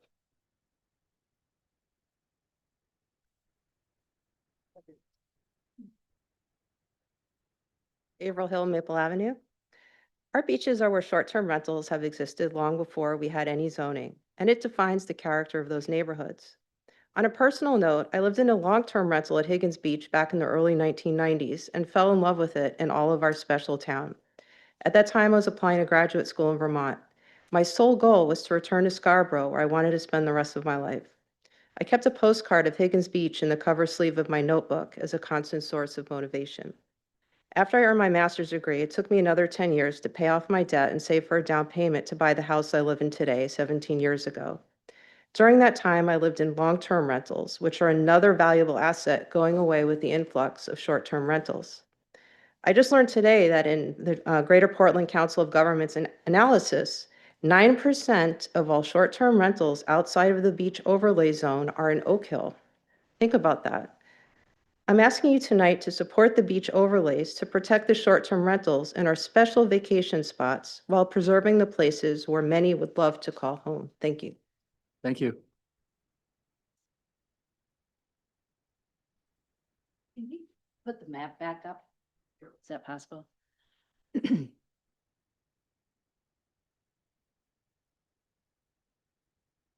So Suzanne Foley Ferguson, I'm just gonna finish what I was saying before. And it sounds like you guys are going the right way, I think. One of the reasons I was concerned about the cap, I thought 50 was outrageously low. So if you're talking about a percentage, that's, but I also think that it still creates the same problems that private equity could scoop up a bunch of. So I don't know how to solve that whole private equity problem. I know that Congress is actually looking at it because it's happening all over the country. So there might be legal ways for a community to do it so that these out-of-state companies are not doing these short-term rentals. So that's just something that I was concerned about. Now, the reason I had the map put up, when I said that I thought some of it was arbitrary, of course, the beaches, we know that there's a ton of short-term rentals there. That's always been that, and it's been historically, and it makes sense that you would do it a little separate. But what I think of is arbitrary is that on the side of the Pine Point, you've gone all the way up to the railroad, but on the side, on this side of the Scarborough River, you've only gone just to Spurwink Road at Black Point. So what I wanted to show you was, if you see that curvy line in the very, very center there, that's Black Point Road. And as it meets the red, where it meets the red, right, if you follow it there, you've got the pointer right there. That's where I live. So what is the difference between somebody who has a lot across the street, basically, from me and me? You keep talking about being fair to everybody. And I am in a zone that I feel is is a beach zone. I'm not saying I want to do short-term rental with no restrictions. That's not what I'm saying. But I can tell you right now, my daughter is not going to be able to afford buying into this community because it has become unaffordable. And so there is going to be, it's the private equity thing, and it's also the short-term rentals taking up. So it is a complicated equation. But I just wanted to tell you what Black Point Road was like. There's 5 businesses between the railroad and that Spurwink Road. There's a construction business, there's 2 preschools, there's a hairstylist, there's a battery company, there's a surf shop, there's 2 churches, there's a graveyard, and there's Camp Ketcha. And then there's us. That's already a mixed use. And so I understand when you're saying a Pleasant Hill neighborhood type of thing, or the Maple Street neighborhood. But Black Point Road is no more any different than that Pine Point little. So I would encourage you to think about adding different zones and being careful about just being arbitrary. The people at Prouts Neck, so they get to rent their houses week to week, but then people on Black Point Road don't. Seems kind of arbitrary. I think we need it more. I need it more. I do. Okay, thanks. Thank you. Okay, bye. Thank you. Anyone else? I see a hand online. I don't know if that's a carryover from the previous item. Okay. Hi, Danielle Delaquila again. Yeah, I was just having a conversation with my husband about this, and that last woman spoke exactly what we were just thinking and talking about. It's almost like you all are being you're giving advantage to the wealthy and the people who can afford to live that close to the beach. So to me, it seems really unfair that more like working class families are not able to try to earn more money with the property that they own, and that you're only allowing, without, major restrictions and regulations, the 1%. Like, let's face it, who's out on Prouts Neck? It's the Rockefellers, the football commissioner, movie stars, like it, and those are probably not the people renting out their homes. But to me, it doesn't feel fair that you're putting these restrictions on. I mean, I'm already zoned for a business at my house on 104 Fog Road. I went through all of the rigmarole. I attended meetings, I had to apply, I had to pay fees. So I am a functional nutritionist and I run my business out of my home. And so to me, I don't know how this all fits into this. And I've asked this question, but it hasn't been answered yet. Like, I'm already zoned for a business. So, do I have to keep going and zone for another business? How does that work? That's all. Thank you. Anyone else? All right, turning to the council, do we have a motion? So moved. Second. Council discussion. Anybody have anything on this? Sure. All right, go ahead, Scott. I'll try to be quick. Yeah, it's just about the map, and people do bring up good points. I mean, maybe we have to revise the map a little bit. I mean, Autumn just come up with this to give us something to go start with. So as we hear from people and stuff, maybe we want to say it'll go up Black Point Road, because it is kind of a business district somewhat. But then this other lady that just called in, and maybe we also want to put in there that you're immune from this if you already have a business certified out of your house, because you do have a business and you're certified to do it. I don't know. So on this, we're voting on to accept this map the way it is. Well, this is first reading again, as with the previous item, so Okay. there could be opportunities for tweaking in between. Counselors are welcome to propose amendments at this stage too, like we did with the last one. Right. It's inherently tricky when you're talking about a map because by definition, you're drawing lines, so That's why I was saying, I don't know if it's always going to look arbitrary. Yeah. I don't To know if some we should extent. even draw lines. Maybe we should Yep. just go to the plan that Higgins Beach has. They do have to, register, and they have to do what they have to do. And maybe we should just make what we're doing at Higgins Beach and in the map for everybody. I don't know. Yeah. Thanks. Larry? Yeah, I want to point out, I'm pretty sure that the examples that are given there, what we're talking about is whether they're in the coastal zone or not. If they're in a residential zone, they can still, owner occupied, they can still rent. So it's really, I think the only advantage in the examples we've heard of them being in the coastal zone is then they could rent without being owner occupied, I think. Is that right? Right. That's right. So I think I understand the fear of that we're limiting what they're doing, but that's really the only distinction. So people who own their home and it's their primary home and they want to rent, they can still do that. Short-term rent, they can still do that.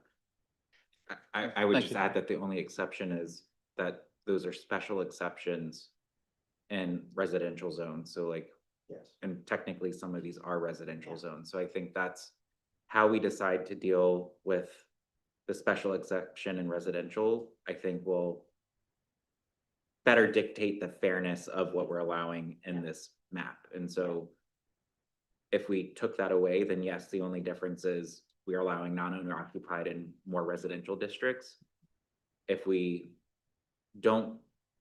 keep the special exception, then it is definitely making it harder for people like those who just spoke to actually do the same thing on their property.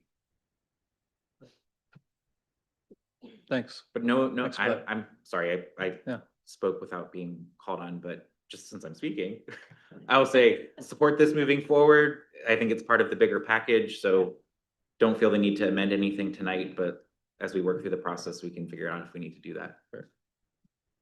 Thanks. Yeah, and I will say, the time I've been involved with this has been one of the few things where there's been not unanimous agreement, but pretty strong overall agreement is a recognition that the beach communities are fundamentally different. And so, you know, you can always quibble with certain issues of fairness and so forth, but I think that this is all driven by that basic consensus, that it's fundamentally different, and that that we collectively want to enable this practice to continue there, you know, in a somewhat more liberal way, which I personally think is appropriate. As I said before, you start drawing maps, there are always going to be things that don't look right or don't seem fair, or maybe need to be tweaked down the road. We've done that in the past. And so, you know, for now, I'm good with this, moving it forward. So with that, I will call the vote for first reading. All in favor? It's unanimous. Thank you. All right. All right. Item number 13.4. Order number 26-032. First reading and schedule a public hearing and second reading on the proposed amended Chapter 421, the Town of Scarborough Authorization of Outdoor Services Ordinance, amending the applicable time period for May 1st, 2026 through November 15th, 2026. One more for Autumn. Thank you. One more. This one's pretty easy. This is our temporary outdoor services ordinance, and it basically allows outdoor dining and tents. We do tent rentals in the summer.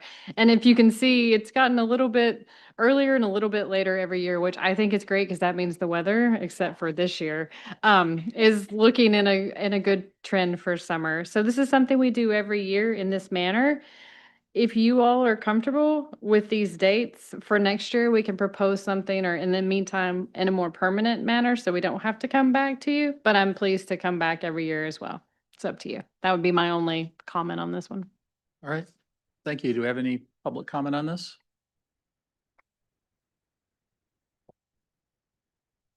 All right. No one online? All right. Do we have a motion? All right. Any council discussion on this? All right, then. Very straightforward. Good sign for the season. All in favor?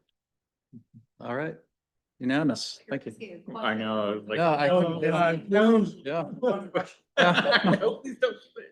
Yeah. I didn't mean to make you paranoid. I was voting. Yeah. All right. Thank you. So moving to our final action item, 13.5, order number 26-033. Act on the request to authorize the town manager to enter into an intergovernmental agreement with Metro. So picking up on the conversation we had about 4 hours ago. I'll try to be All right. very brief. This was subject of some discussion in the workshop, so hopefully you'll recall some of those conversations.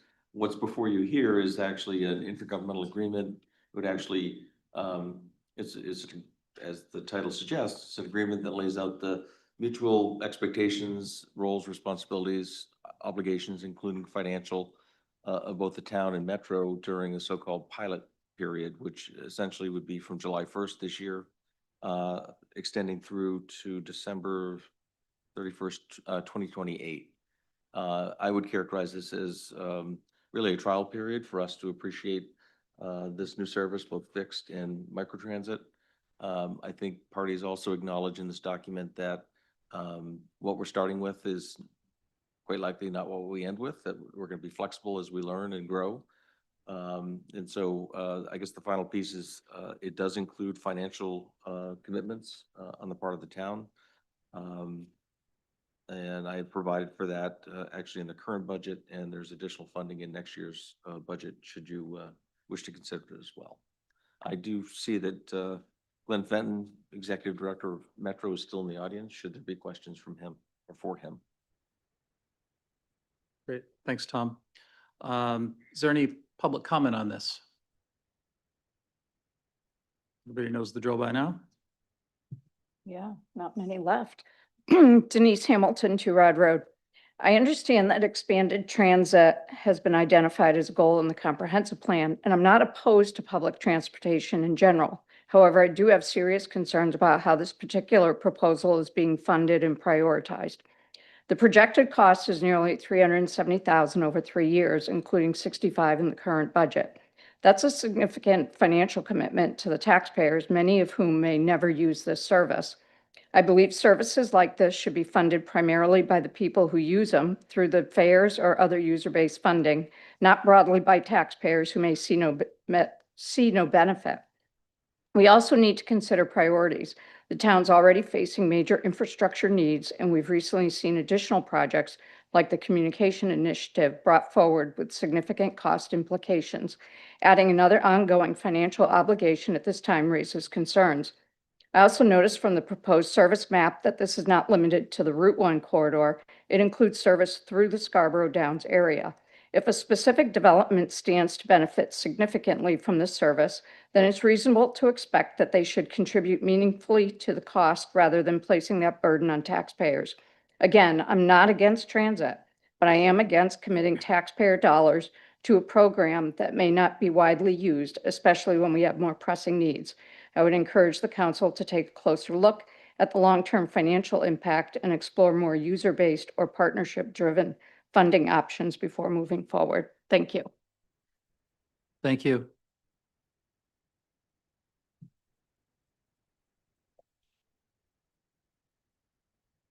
Richard, excuse me, Richard Hayes, Martin Avenue.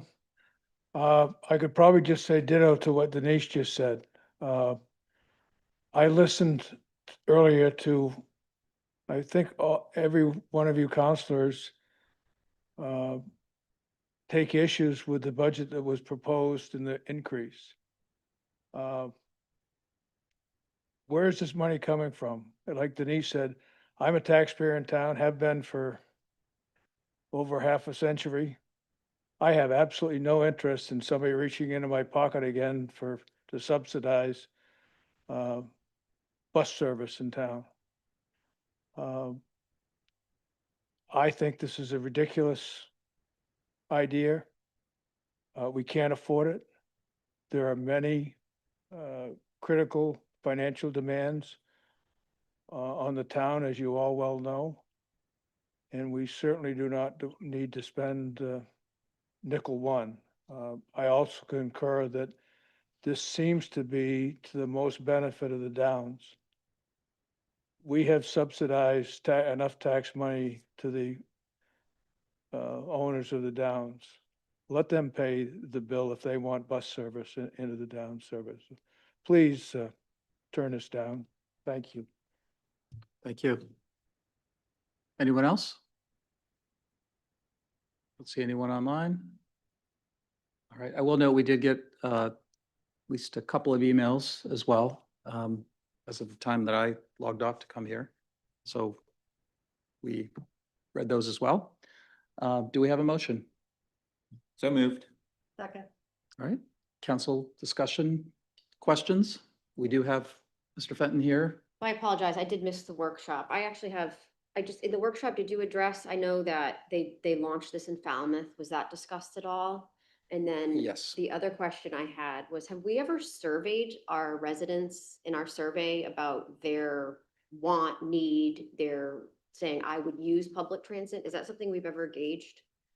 John has his hand up. I pulled up the survey because I was curious. Yeah. And this was the third biggest issue that taxpayers in the survey said that they wanted us to invest in the next 2 years. And when you look at the areas in town from most important / satisfaction in the ranking, it was third. So flow and traffic and ease of use of getting around within the town was number one, followed by maintenance of town streets, sidewalks and infrastructure, followed by public transportation. Okay. And this is our lowest rated service question in the entire survey. So our public has been asking for something for public transportation. Okay, thank you. I guess all I will say is, as someone who lives on Pine Point Road in the Dunstan area, I'm uncomfortable with an initiative that is only touching a very small part of our town. I do agree. does seem representative, that I don't think it's wrong that it goes through the Downs, but I think that is, the Downs, it's the perfect place to have transit, but I'm uncomfortable funding it when it's really, I think, benefiting the growth that we're experiencing within that area. And I just think with the budget that we have right now, this is just something that is not going to benefit every resident in Scarborough to the extent that it's worth putting the money into. There's just a lot of unknowns and it's a tough time. So I just can't support it right now. Thank you. Thank you. Bill? This is a test case. It's of short duration, few years. The idea of improving public transportation and transportation generally in town is strongly endorsed by the survey information. I think it's probably strongly endorsed by all of us, having a better transportation system. This is a test. This will give us data that will tell us how do we change it? Do we learn from it? Hopefully in the 3 years we will, and we'll be in a better place. Thanks, Phil. Scott? Yeah, well, you know where I'm going. The budget. We just talked about the budget and, you know, we have to stop the spending and we have to do it for the people, I guess, because they want everything, you know, who wouldn't want it? I mean, these people want all these services, yes, but when the tax bill comes, what are you guys doing to me, you know?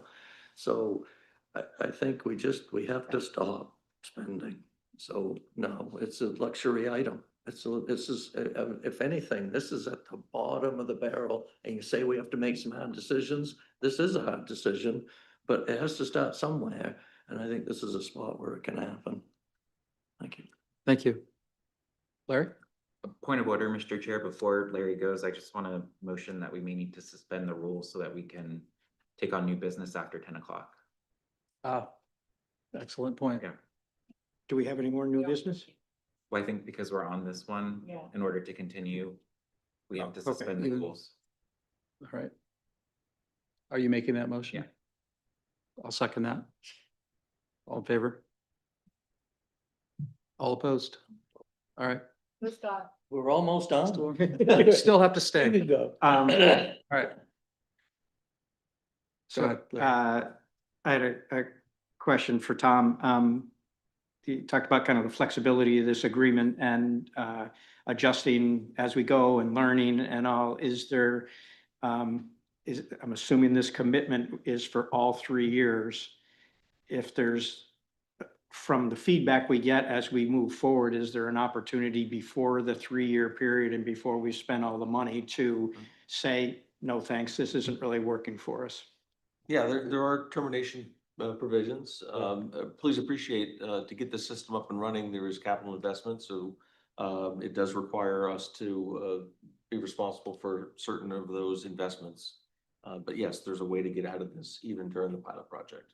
Okay, that would make me feel a little bit better if the interim statistics aren't feeling like we're getting any value, then at least we could avoid the back end of that. I do support this based on the need, the surveys. One of the other things that Tom touched on earlier is another huge want in the town is to reduce traffic. And this has potential, I think in the pilot program, it's probably a minimal impact, but trying to head in that direction towards having a viable public transport system would be a benefit to our traffic problems as well. Thanks. Michelle? Yeah, I was gonna ask that first question too, Larry. So it's basically a 3-year pilot. So is there a way for us to put in like every 6 months, like sort of a check-in on metrics? So at 6 months, where are we at 12? 3 months, 3 years to me feels like a really long pilot. I've done a lot of pilots in my life and 3 years, I've never done anything more than like 12 months. So I just, think that the length of it feels very intense. And is the infrastructure cost part of that 65,000 or, what is? Yeah, I've not seen an actual breakdown as to exactly what our contributions go to, but undoubtedly there are upfront capital costs and then there are ongoing operating costs. Right. As I understand it, they'll be actually purchasing two vans specifically for this microtransit. I can't, Glenn can certainly speak to the fixed transit, whether there's any additional capital purchase for that, or they'll be using the current fleet. Perhaps it's best to have Glenn speak. Yeah, I think you've captured it. The capital cost investment is for the vans. The other capital costs are all being sought from private investment, not from Scarborough. And the match on the buses is already established, so that's not part of this as well. So the only part, as you mentioned, that is the firm commitment is the 65,000, if you want to call it non-refundable part of this. The other parts would all be available by the termination clause in the IGA. So the $65,000 is the total cost of startup. It's the Correct. local, yes, for your purposes, yes.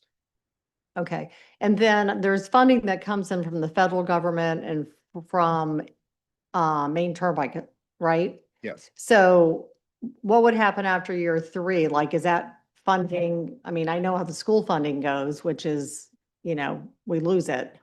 So I just don't know, like, and like in year 7, are we on our own, or is there still funding coming in from like other sources? So the funding will shift as that funding becomes exhausted, but that funding is in place until it becomes exhausted. It doesn't time out the federal funding would time out after a period of about 6 or 7 years.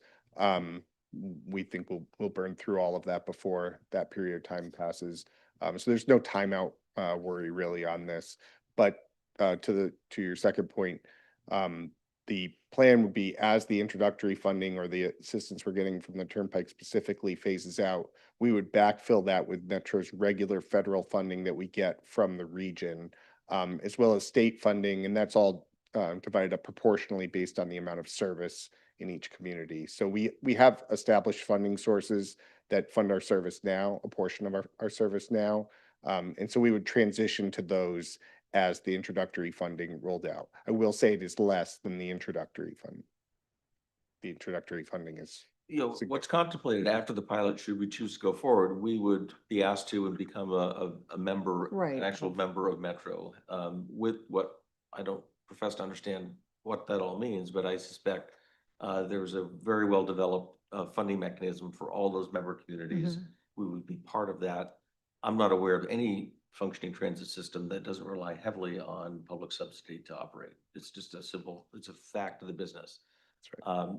But rather than being treated specially Yeah. in this pilot, will be included as part of the larger federal subsidy that goes to underwrite the overall cost of the service. Okay. I guess the other question I have is getting back to the fee for usership. Do we have any control over that? Because if someone's only paying $1 to call for, microtransit and gas is $4 a gallon, I mean, it just seems like crazy pricing to me. So, I mean, I just don't know, like, I don't think that everybody in town should be subsidizing, 20 people riding in a microtransit. Right. So the fare structure is for consistency purpose across our entire system. So currently, no, you don't have any control or input on that. But as members of Metro, you would be voting members in. We're going through a fare policy analysis actually currently, so those prices will be subject to change. But if Scarborough were to join, then you would have board delegates and they would vote on fare policy issues and have input in how those prices are set. Yeah, part of the challenge, particularly in the pilot program, a brand new program, you really don't want cost to be a barrier. So you want it to be very low barrier to see if we can get ridership. There you go. But even with that, I mean, successful transit needs to rely on consistent service and affordable service. And so I think fares will never cover operating costs entirely. That's why subsidy is always going to be required. Okay. Thank you. Sense. John? Yeah, like I said it earlier in my comments for the budget, I think this is a good investment and I do think it's worth trying to find the money to do it. However, I do think we should go through our due diligence through the budget. So my question is, if we were to table this until May, after the finance committee and others have had the chance to really dig in, make sure, because again, I think we have it.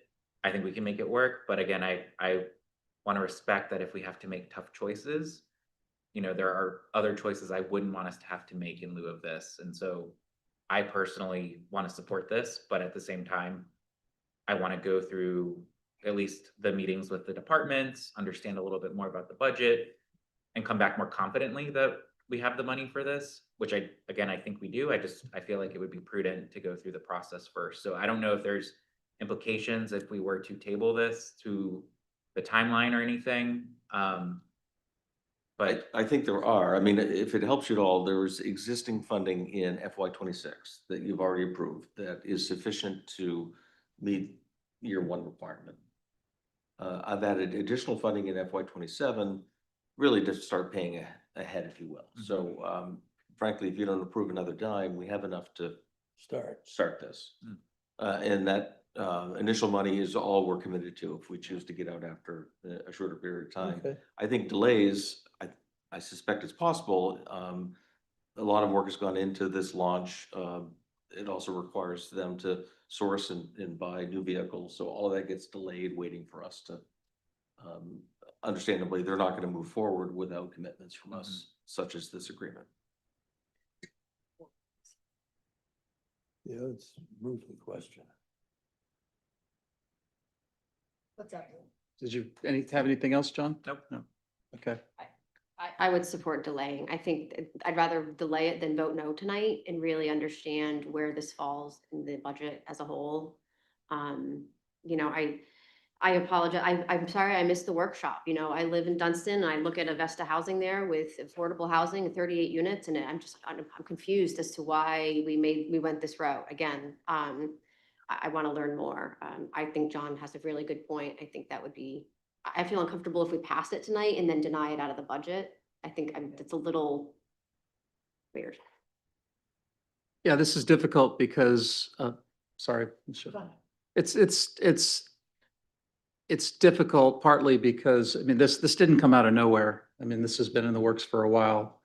There's been a lot of support for it, and it sort of just happens that this all sort of came together on the same night that our budget is presented. I strongly support it. I don't mean to minimize any penny of taxpayer money, and we're all taxpayers after all. But when, you know, one of the slides that was presented during the workshop earlier kind of showed how Scarborough's share over the 3-year pilot period as a portion of the overall funding, and it's less than 10%. I mean, we're leveraging over 90% of the funding from the state and the Maine Turnpike Authority. Apologies if my math is off, but I think that's right. It's late. And I think this is I think it's a high priority. We've heard again and again that traffic is a problem and that people want other options. And make no mistake, we subsidize a lot of things in this town, whether we're conscious of it or not. We subsidize homeownership. We subsidize car use every day by paying for roads and everything else. So, you know, budgets are all about values and priorities, and I feel very strongly that this is worth a relatively modest investment to see if we can sort of reach critical mass. I agree, it would be great to have it also further down Route 1 to Dunston and maybe beyond. That was discussed a little bit during the workshop and some of the public meetings during the fall. And to sort of paraphrase what Glenn had said, I mean, there's a fine line where when they're starting out, they need to really show kind of proof of concept and have short enough waits and reliable enough service so that people can really sort of buy into it, and you have to sort of draw the line somewhere. So I would support this in terms of the possibility of tabling it. I guess I'd need to understand a little bit better what the implications of that would be. Um, Tom, I think I heard from you that we have funding for 1 year, but I want to make sure I understand what us delaying and potentially ultimately not approving would do for sort of the overall process and relationship. I guess I need to defer to Glenn. I'm assuming that there's lead time associated with getting this up and running, including, buying vehicles, hiring staff and the like. So Yeah, I'd have to check and see exactly what that would mean. I think it would mean delaying the launch of the service, which is currently planned for July, August timeframe. So obviously, just mostly as Tom referenced, the acceptance of the vehicles, which we wouldn't want to do until we have a commitment on the financial side, and also the announcement of the service promotion. All of that stuff takes time. So there would be some sort of delay. I don't know. I guess I'd have to know from you when you'd expect the decision to be, and then I could probably project what type of delay might be incurred. and budget will be finalized by May 15th at the very latest. Perhaps there could be guidance before that, but that would be the timeline. Okay, so then I think it's probably about that same amount, right? About a month to 6 weeks of delay. I would imagine is what we're talking about here.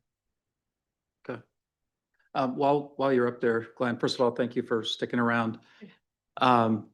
But secondly, and I'll disclose as I have in the past that I professionally involved with the planned project that's in the Downs, to be located in the Downs, called 3i Housing of Maine. I have no direct connection with the Downs itself.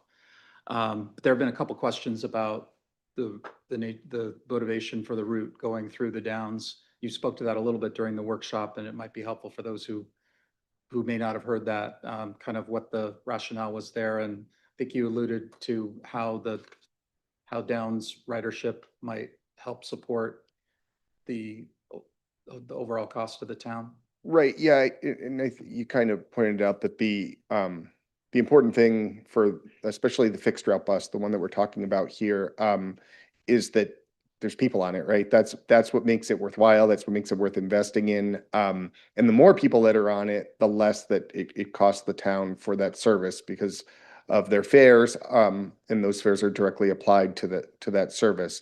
And so when we're looking and we're doing our service planning, we are looking for the areas that have the density that can support fixed route transit, and that's why the route was planned to go that way. And then we have the micro transit service that really covers those other needs of the town, where in areas where there just isn't the density, there's still people still need to get places. And I think that's what a lot of the folks who filled out the survey were saying, was that they were limited in their transportation options. So there's still, I think what we've put together here has a really good ability to kind of solve both those issues at once. And also recognize that we will have to adapt it as we get feedback, and we've done this frequently where we launch something and indications are one thing, and sometimes people come out and say, this is what we need, or this is where I would go. And then those people don't ride, but there's a whole nother group of people over here who didn't come to any meetings, who are dying for service. And then you move the service over there and they're all riding. So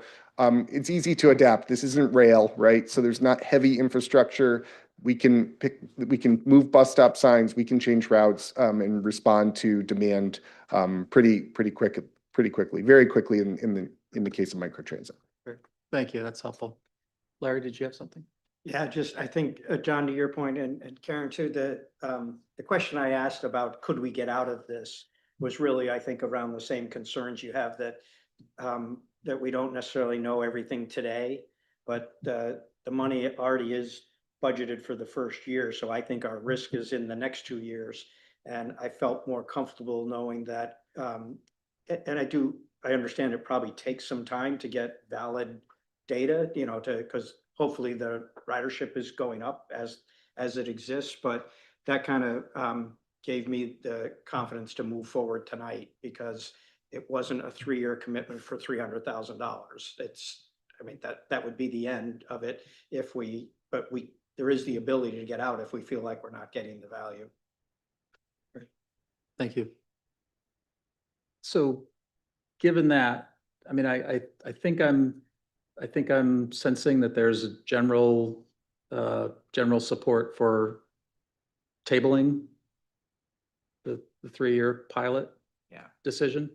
John? So I would like to motion that we table the decision for this until our May 6th meeting.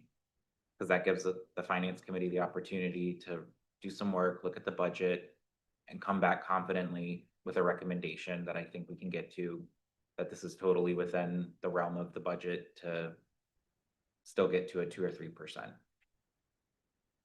I need a second. I second that. Non-debatable. Sorry? Non-debatable. Yeah. Thank you. It is late.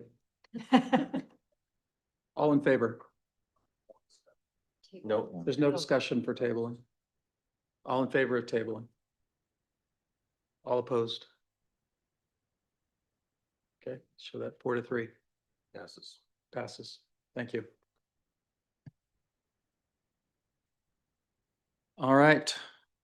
There are no non-action items. Are there any council member comments? Really quick. Stupid. I misunderstood Jonathan. I thought he was saying he wanted to stop at 10. And I wanted to get it over with, so I voted against it, because I thought he was saying stop at 10, but he was saying to keep going.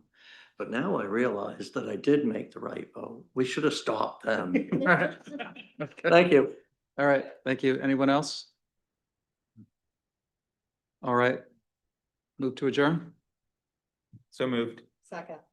All in favor? Thank you.